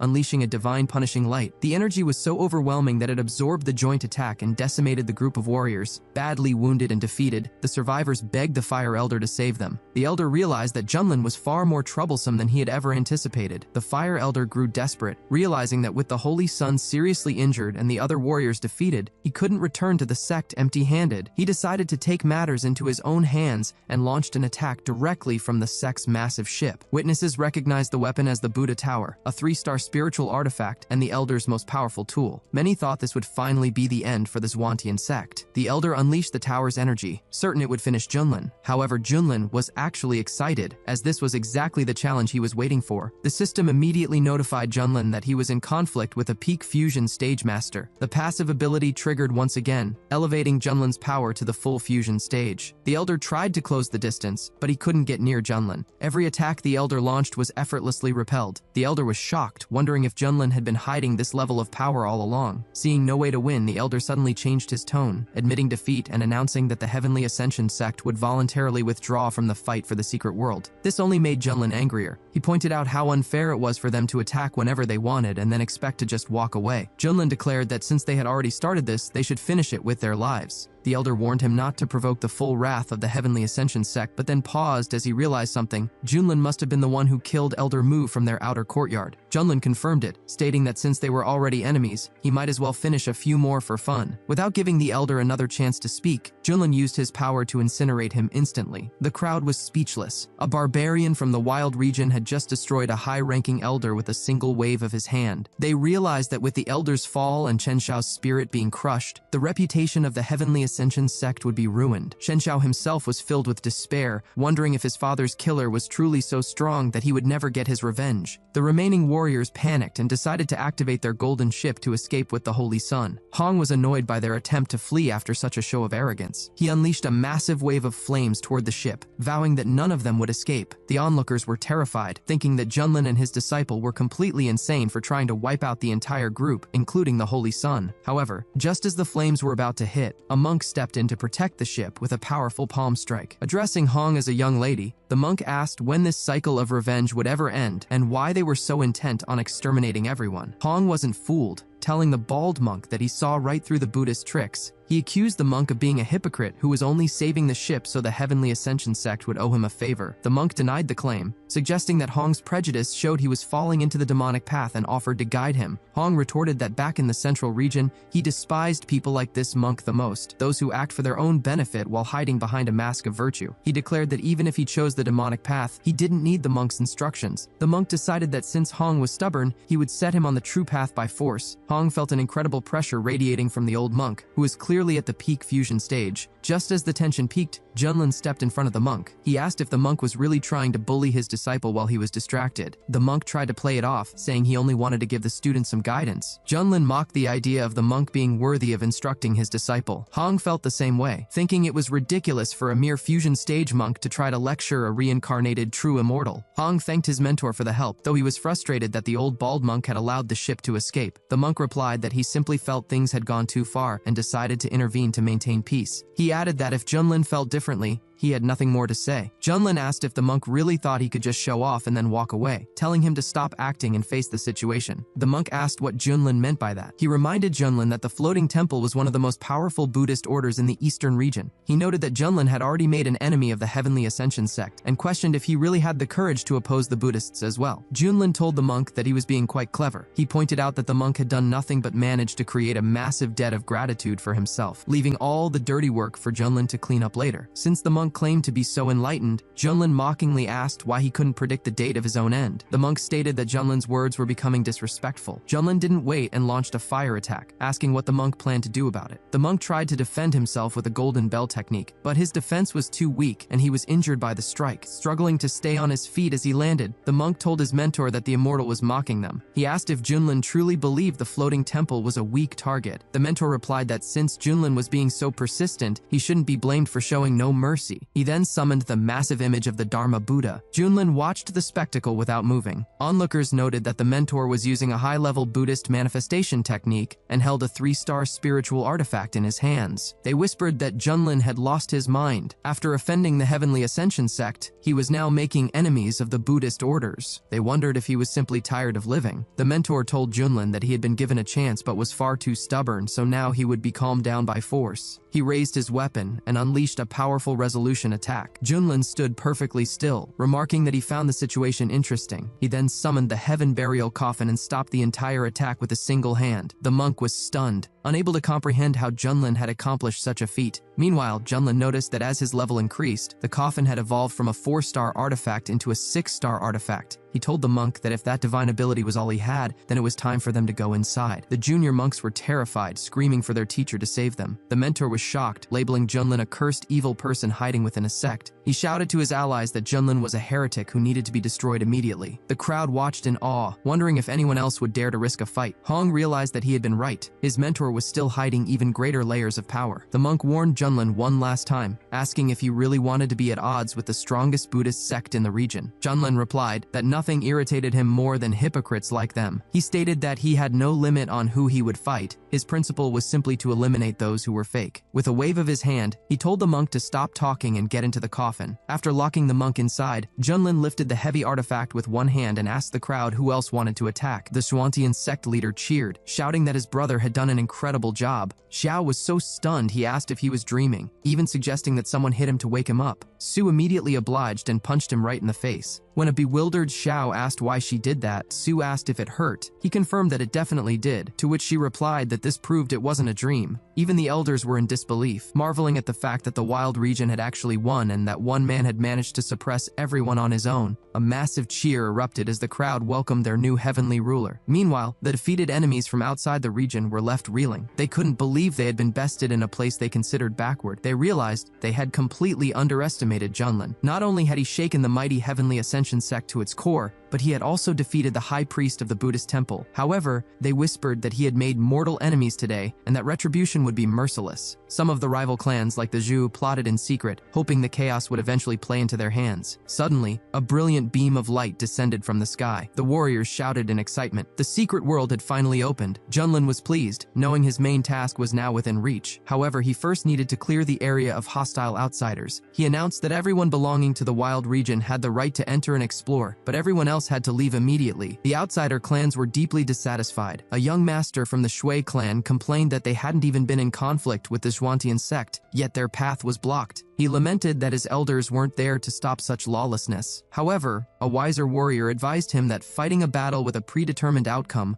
was just challenging fate. The young gentleman agreed, deciding to let Junlin wallow in his arrogance for now, believing it would eventually lead to his downfall. They decided to retreat and wait for a better opportunity. With the entrance cleared, Junlin took his disciples and stepped into the radiant world of Luotan. He was immediately struck by the stunning atmosphere inside. The system chimed in, announcing that a location for activation had been found and asking if he wanted to claim his reward. Junlin accepted, receiving a new projection ability. He noted it was a good addition, especially after seeing how troublesome the Golden Buddha's manifestation had been earlier. The sect leader ordered the disciples to scatter and search for rare herbs, but cautioned them to stay close and watch each other's backs. Junlin decided to do some exploring of his own while waiting for the system's next cue. The danger of the realm quickly became apparent. A group of disciples fell into a monster's trap. The creatures here were incredibly dangerous, and the leader warned everyone to gather together. Noting that even the common monsters in this world had reached the Golden Core stage, Hong remarked that no one gives away resources for free, and that they would have to prove their strength. The situation grew more chaotic as a flock of sinister birds flew overhead, followed by a pack of aggressive monkeys that launched a coordinated attack. The disciples engaged in a fierce battle, but the monkeys were relentless and powerful. One of the monkeys grabbed a female disciple, who screamed for help. The warriors rushed to her aid, but the monkey's fur was so hard that their weapons had no effect. The girl continued to scream in terror as the beast pinned her down, desperate for someone to save her from the monster's clutches. Hong caught sight of the attack and stepped in, using his fire techniques to incinerate the monkey. He checked on the girl to see if she was unharmed, and she gratefully thanked him. The sect leader noted that having Hong around brought a sense of calm to the group and asked him to look after the younger disciples. He warned that these white monkeys were agile and possessed the power of soul generation, so they couldn't afford to be careless. Hong felt that the leader should focus on his own safety rather than worrying about him. Before he could say more, the monkeys swarmed him all at once. Sensing them instantly, Hong unleashed a wall of fire, declaring them all doomed. The disciples were amazed, noting that Hong's fighting style perfectly mirrored his teacher's. Hong, however, snapped at them to be quiet, wondering where that bastard Junlin had wandered off to,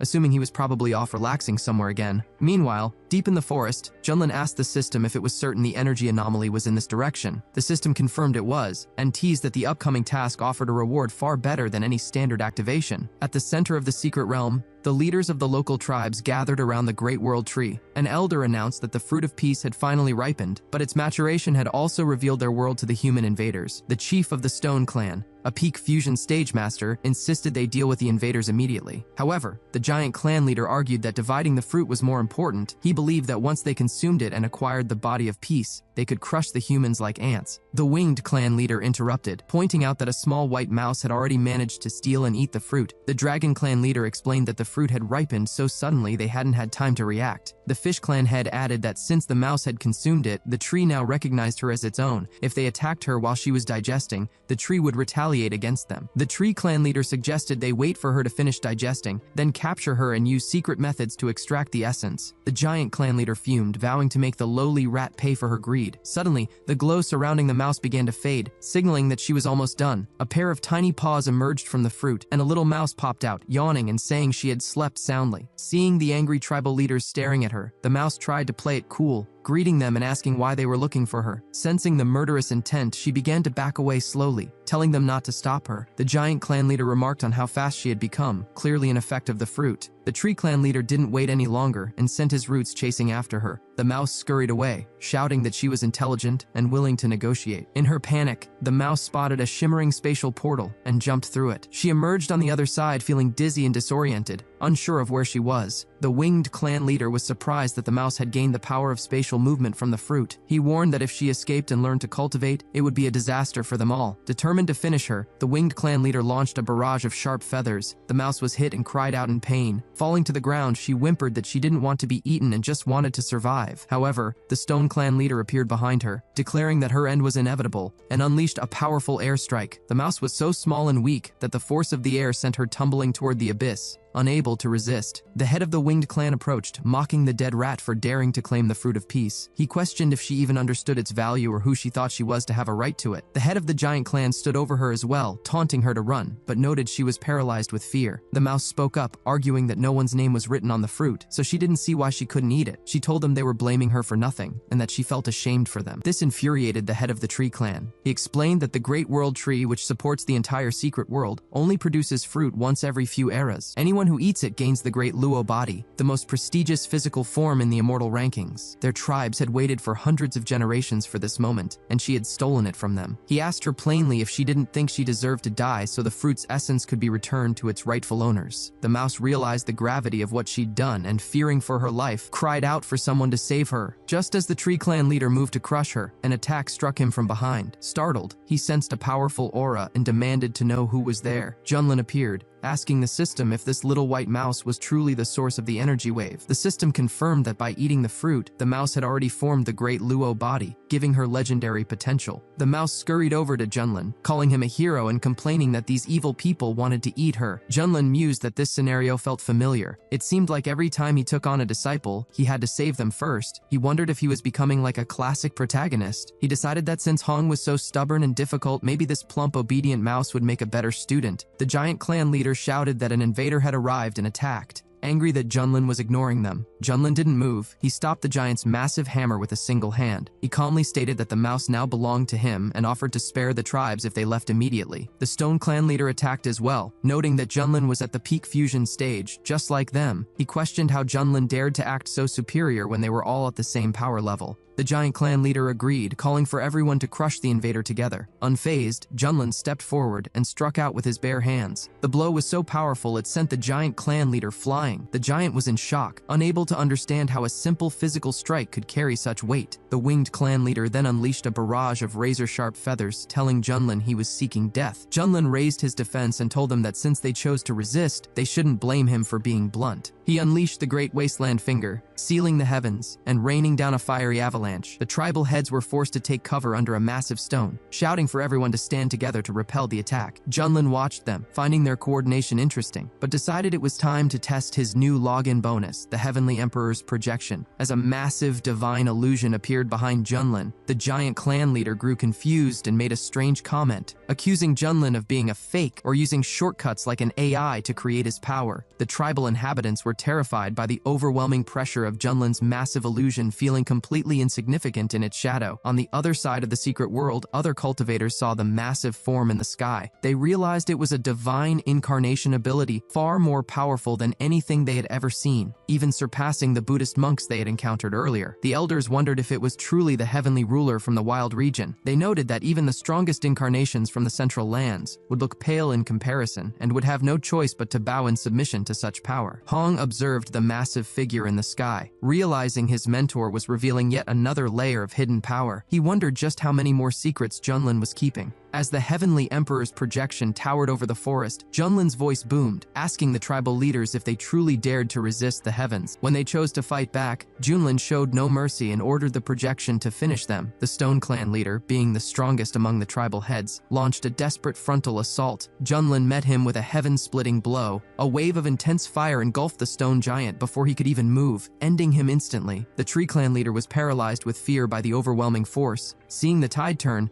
the giant clan leader tried to negotiate, acknowledging they had been reckless and suggesting they stop fighting, since there was no reason to destroy one another. Junlin wasn't interested in a fake peace. He knew they would have finished him if the roles were reversed. He lowered his fiery palm, ignoring the tribe members' screams as they cursed his cruelty. Junlin noted to himself that while the emperor form was devastatingly powerful, it had already drained 80% of his energy. He realized he had to be careful not to overextend himself. With the battle over, Junlin looked around for his future disciple. He was annoyed to find that the obedient little mouse had used the distraction of the fight to scurry away. The system informed him that the mouse was indeed nimble, thanks to the Great World Tree Fruit, but he could still catch her if he exerted some effort. Junlin tracked her through the dense forest, noting that without the system's help, she might have actually escaped him. The mouse was panicking as she sensed Junlin approaching with terrifying speed. She couldn't understand how he was finding her in such a vast wilderness. Suddenly, Junlin teleported directly in front of her, stopping her in her tracks. He picked her up and gently stroked her, asking why she had run away after promising to be his servant. The mouse whimpered, explaining that his aura was so frightening she feared he intended to eat her just like the tribal leaders did. Junlin teased her, musing aloud that while he had tasted beef and horse, he had never tried rat meat. The mouse desperately argued that rat meat was sour, tasteless, and would surely cause him a stomachache.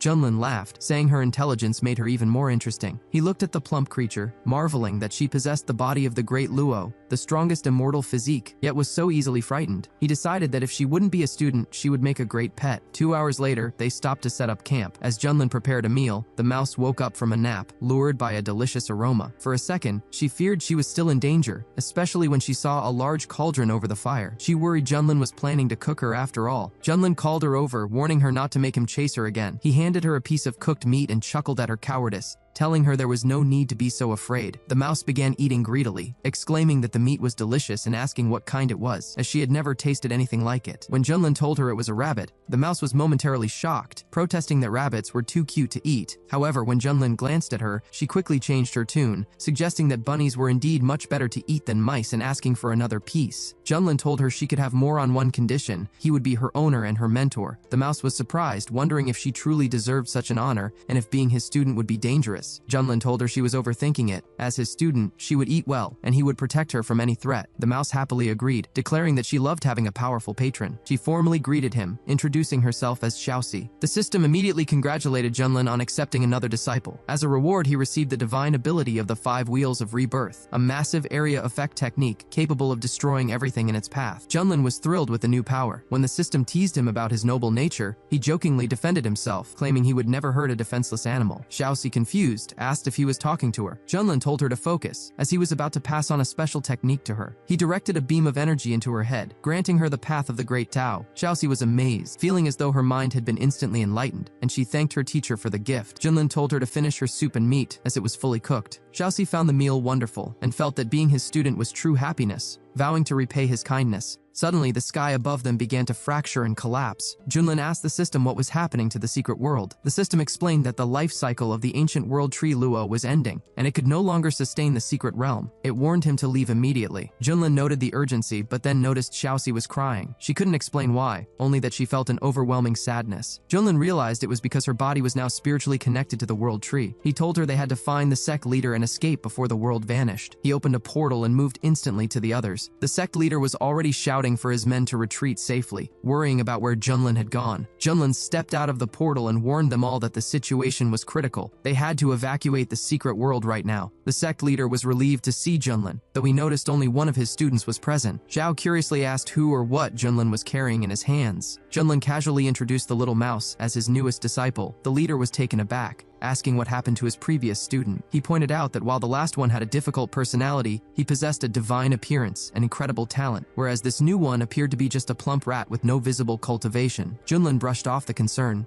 assuring them that Hong had already exited the secret world and would be waiting for them outside. Once they emerged, the elders were glad to be back, noting that while the secret realm was dangerous, they had secured many rare resources thanks to Junlin. Hong approached his mentor, and Junlin introduced the two students, telling them they should live in peace and harmony from now on. Xiaoxi, the little mouse, looked back at the closing red portal and began to cry, realizing her home was disappearing forever. However, the situation grew dire, as various ancient creatures from the depths of the secret world also crossed over into the real world. A massive monster looked around, complaining that the spiritual energy in this new world was incredibly weak. A giant snake asked if the two-legged creatures were the humans mentioned in ancient records, mocking their weak cultivation. A rhinoceros monster suggested that since they were in a new environment, they should focus on adapting, taking over the land, and redistributing the territories among themselves. The winged clan leader added that they should enslave the humans first. The sect leader's face went pale. He explained that these were ancient relics, creatures from the deepest parts of the secret world whose power far surpassed anything they had faced before. He pointed out that there were hundreds of them at the spirit transformation stage and dozens at the fusion stage. He explained that these diverse races had survived for countless years in the secret realm, and if they united, they could rival the 5 strongest sects in the entire eastern region. Xiao asked if they could negotiate, but the leader said it was impossible. These creatures were essentially barbarians who had just lost their home. They would almost certainly try to take over the wild region for revenge. As the warriors began to panic,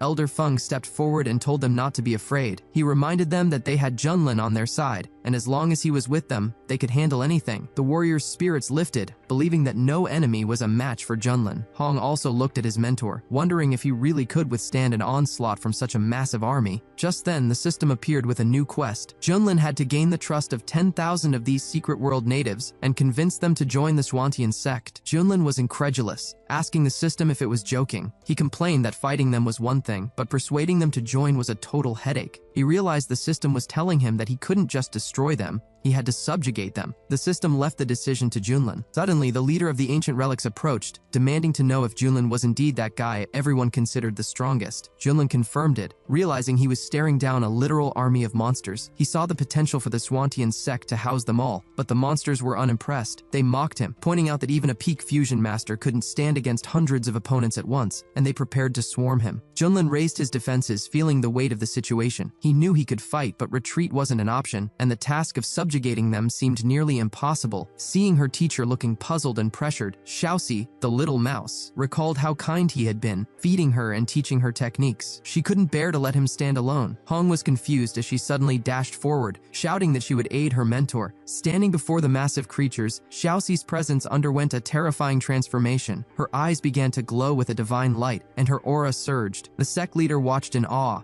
noting that Junlin's second disciple was far more than she appeared. The monsters froze in shock, recognizing the aura immediately. It was the ancient Luo tree. They realized the tree had not abandoned them. The entire army of monsters fell to their knees, begging the tree of Luo to guide their people now that their home was gone. Hong watched this, convinced once again that Junlin had planned this entire outcome from the start, that the mouse was a deliberate piece on his chessboard. Junlin, however, realized that the fruit of the world tree was actually a vessel for the tree's reincarnation. By eating it, Xiaoxi had become the host for the tree's will, which was now trying to take over her body. Concerned for her safety, Junlin rushed to her side and shouted into her consciousness, telling her to wake up. Deep in her subconscious, Xiaoxi heard his voice and forced herself awake. When she came to her senses and thanked him, the monsters were indignant. They couldn't believe the great Luo tree would choose a bipedal animal as a teacher. Junlin quickly whispered to Xiaoxi, telling her to follow his lead. She nodded, and addressing the monsters as her children, she told them that the destruction of the secret world was the will of heaven. Junlin added that while their home was destroyed, The Zhuantian sect was ready to be their new refuge. Xiaoxi thanked him, playing the part of the divine guide. When one monster questioned if they really had to submit to humans, Xiaoxi flashed her aura again, asking if they dared to doubt her. Terrified, the monster submitted, and she ordered them all to follow her and Junlin back to the sect. The system immediately congratulated Junlin for completing the quest, rewarding him with a sundial. Junlin was slightly disappointed, since he had the golden arm that granted him strength without training. A time-manipulating training tool was useless to him. However, he realized it would be perfect for Hong, who was obsessed with getting stronger. Hong caught Junlin looking at him with a strange expression, and wondered if his mentor was upset that he hadn't helped with the monsters. Meanwhile, the sect leader was in total shock, asking if he was dreaming. Zhao told the leader that with this massive influx of power, the Zhuantian sect would undoubtedly become one of the top 10 strongest sects in the entire eastern region. Elder Feng stood in stunned silence, muttering to himself, is this even possible? While he was relieved the wild region was saved, he felt a sting of irrelevance. It seemed his mountain-moving sect had been completely overshadowed by the rise of Zhuantian. Xiaoxi turned to Junlin, beaming with pride, and told him that she had succeeded. The monsters had actually listened to her. Junlin praised her, though he remained curious about the residual will of the great Luo tree. Xiaoxi reassured him that she didn't feel anything strange anymore, since waking up, the presence had vanished. Satisfied, Junlin announced it was time to take their new recruits and return to the Zhuantian sect. Meanwhile, a battered and exhausted Chen Xiao finally reached the Heavenly Ascension sect. The servants were horrified, asking what had happened in the wild region to leave their once energetic holy son looking so defeated. The elders rushed out as well, demanding to know where the other 9 elders and their companions were. Chen Xiao's voice was hollow as he delivered the news. They are all dead. The sect went into an uproar. When asked who was responsible, Chen Xiao finally named the culprit, the Zhuantian sect and Peak Master Junlin. News spread like wildfire across the eastern region. In taverns and market squares, people couldn't believe the barbarians of the wild region had killed 9 high-ranking elders and nearly ended the Holy Sun. Some argued that the world was changing, while others insisted that the Heavenly Ascension sect's ancient heritage of producing immortals meant the barbarians would soon face a reckoning they couldn't survive. In the Buddhist capital, the senior monks held a grim council. They noted that the Heavenly Ascension sect had officially declared war on the Zhuantian sect, and the Buddhist temple resolved to join the fight to avenge their own blood. They began gathering forces to purge the demons. Back in the wild region, the collapse of the secret world had released a massive wave of concentrated spiritual energy. This poor, impoverished region was suddenly entering a golden age of prosperity as creatures and cultivators alike used the surge to strengthen their powers. With 10,000 new monster cultivators added to their ranks, the Zhuantian sect was stronger than ever, but the looming shadow of a two-front war weighed heavily on everyone's minds. On the training grounds, the disciples whispered among themselves. They were nervous about the upcoming attack from the Heavenly Ascension sect and the Buddhists, but they took comfort in the fact that Junlin had been in deep meditation for days. They saw his constant cultivation as a blessing for the sect's safety. In reality, at the peak of emptiness, Junlin was lounging in the sun, completely unbothered by worldly affairs. Xiaoxi came running up to him, excitedly announcing she had finished preparing a new drink. Junlin, surprised by her speed, told her to bring it over. After taking a sip, his eyes lit up. It tasted exactly like the modern drinks from his past life. He praised her work and generously told her she could make 50 more cups, allowing her to keep just one for herself as a reward. Junlin chuckled, realizing these recipe rewards from his daily tasks were far superior to anything in this world. Even an ice king would be impressed by his culinary masterpieces. Hong watched from a distance, shaking his head in disbelief. He couldn't understand how his mentor could be so foolishly focused on making money from strange drinks, while the entire eastern region was preparing for war. Junlin turned to Hong with a critical look, asking, "Where is my fried squid? Why isn't it ready yet? Look at Xiaoxi and how hard she works for me. You're even less helpful than a mouse." Hong gritted his teeth but replied that everything was nearly done. He served the food, asking if it was to the teacher's liking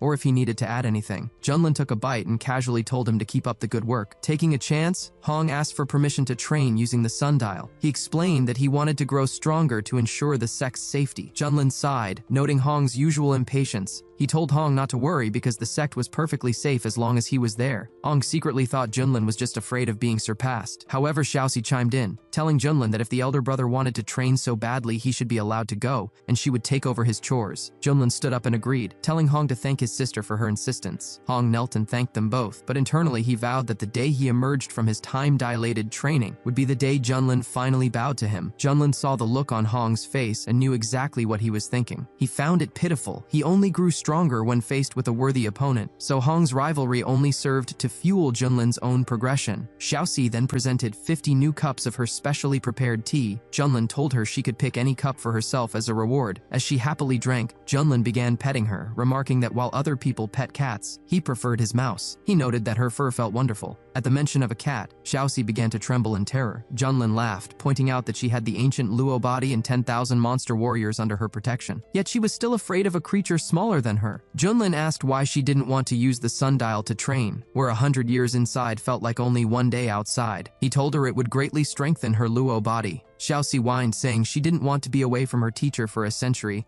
and besides, training was boring compared to eating tasty food with him. Junlin laughed, realizing they were kindred spirits. He then remembered that demons who reach the spirit transformation stage can take human form. He asked why he had never seen her transform. Xiaoxi admitted she had simply forgotten how, but at Junlin's suggestion, she tried it right then and there. Suddenly, she transformed into a mouse girl. Junlin's eyes widened in shock. He quickly closed his eyes and turned away, shouting, "What the hell? This is too scary! Are you making fun of me?" Xiaoxi felt offended, insisting she had tried her best but could only manage that specific appearance for now. Junlin told her to change back immediately. However, after a few moments, Xiaoxi admitted she had forgotten how to turn back into a mouse. Junlin groaned, asking if she was a mouse or a pig. Xiaoxi begged him not to be angry and promised she would figure it out soon. She asked if he wanted to keep petting her in this form, but Junlin flatly refused, saying he just wanted some peace and quiet. Xiaoxi ran to a pool of water to look at her reflection, thinking to herself that she actually looked quite cute. Meanwhile, at the border between the wild region and the spiritual region, a massive fleet of ships from the Heavenly Ascension sect was approaching. One of the passengers remarked that the wrath of the #1 sect in the eastern region was something no one could survive. They were certain the Xuantian sect was doomed, and that Junlin was likely silent with fear. Suddenly, a panicked servant rushed to the young master on the lead ship, reporting that the battle had already begun, and there was fighting occurring outside. The young gentleman was furious at the vague report, threatening to break the servant's neck and throw him into a cesspool unless he explained exactly who was fighting whom. The servant stammered the news. The Heavenly Ascension sect had launched a full-scale invasion of the wild region. The young master emerged from his quarters, a cruel smile on his face. He was overjoyed that the savages who dared to oppose him would finally face their numbered days. He anticipated a massacre that would put the wild region in its place. At the mountain-moving sect, the atmosphere was thick with dread. A massive army was closing in. The elders pleaded with Chief Feng, begging him not to try and be a hero this time. They urged him to run if things grew dire, reminding him that he was the symbol of faith for all local cultivators, and his death would be an irreparable loss for the region. Back at the Xuantian sect, the alarm was raised. The disciples scrambled as the cry went out, "The enemy is at the gate!" In the training area, Zhao emerged from his long seclusion. Despite 500 years of objective time within the sundial, he felt he was still just short of achieving the fusion stage, realizing that isolation alone wasn't enough for a breakthrough. Su reminded him that without the pills and techniques provided by Junlin, he wouldn't have advanced a single step even in 1,000 years. Just then, the sect leader emerged, having successfully broken through to the fusion stage just before the battle. Suddenly, a terrifying shadow appeared within a pillar of fire. The leader gasped, sensing an aura that felt even more powerful than Junlin's. From the flames stepped Hong. Xiao, unaware of Hong's internal change, praised him as a worthy disciple of a great teacher, amazed by his monstrous growth. But Hong snapped, his eyes flashing with demonic arrogance. He didn't just speak, he attacked. When Su tried to intervene, reminding him they were of the same sect, Hong erupted into a chilling laughter. He declared himself the greatest master of the demonic path and a true immortal, mocking them as pathetic ants. He stated that if it weren't for Junlin,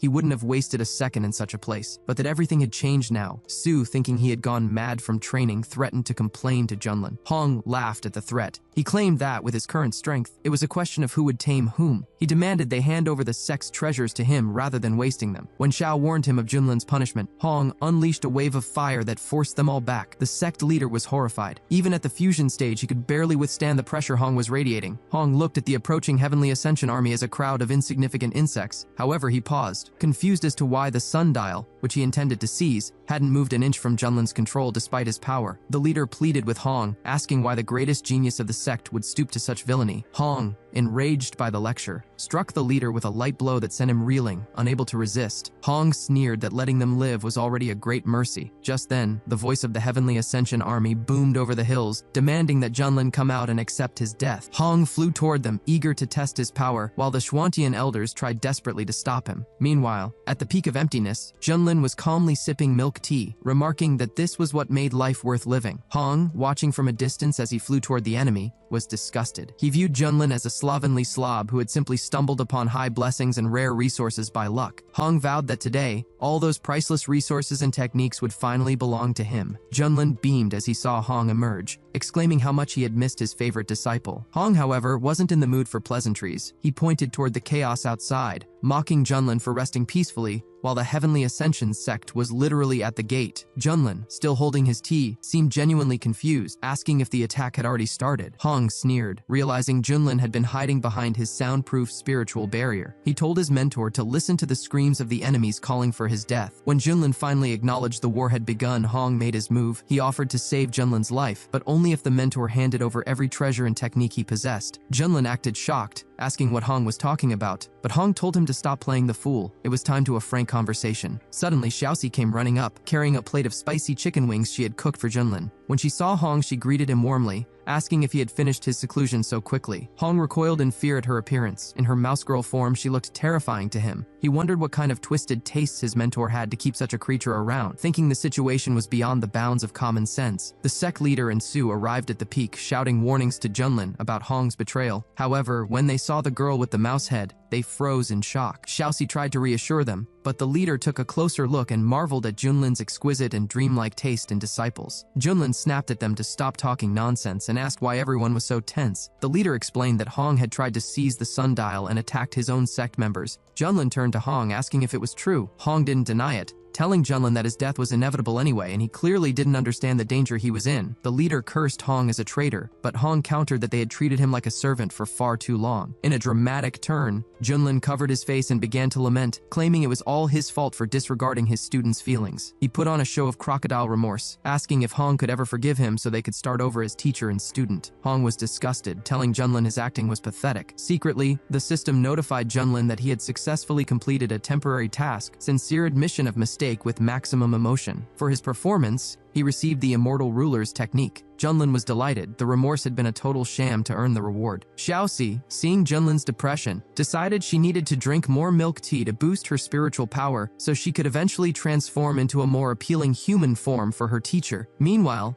Junlin decided to keep teasing Hong. He sat back and asked Xiaoxi to massage his shoulders, which she happily did. The sect leader was confused, wondering if Junlin had developed a split personality from the stress, but Su told him to be quiet. Junlin then turned to Hong and noted that after 200 years in sundial time of seclusion, Hong clearly felt all-powerful. Hong told him to shut up and decide, hand over the treasures and get help, or rot and die. Xiao, misinterpreting Hong's offer of help as a sign of lingering conscience, suggested they might still turn the tide if Junlin agreed, but Junlin just sipped his lemonade and asked Hong if he was really sure he was stronger than his mentor now. Hong boasted that he had surpassed Junlin in every way during his 200 years of training. Just as the Heavenly Ascension fleet reached the soaring peak, an attack was launched from the sky toward Hong. Enraged by the interference, Hong reflected the attack with a single wave of his hand. The reflected beam was so fast it obliterated the very ship that fired it. The surviving soldiers screamed in confusion, demanding to know who did it. Hong was furious that these annoying flies were interrupting his confrontation with Junlin. He decided to deal with the invaders first, knowing Junlin's resources would eventually be his anyway. He flew out to meet the fleet, standing tall and asking what they planned to do now that he had arrived. And with that, this video ends. Like and subscribe for the next part.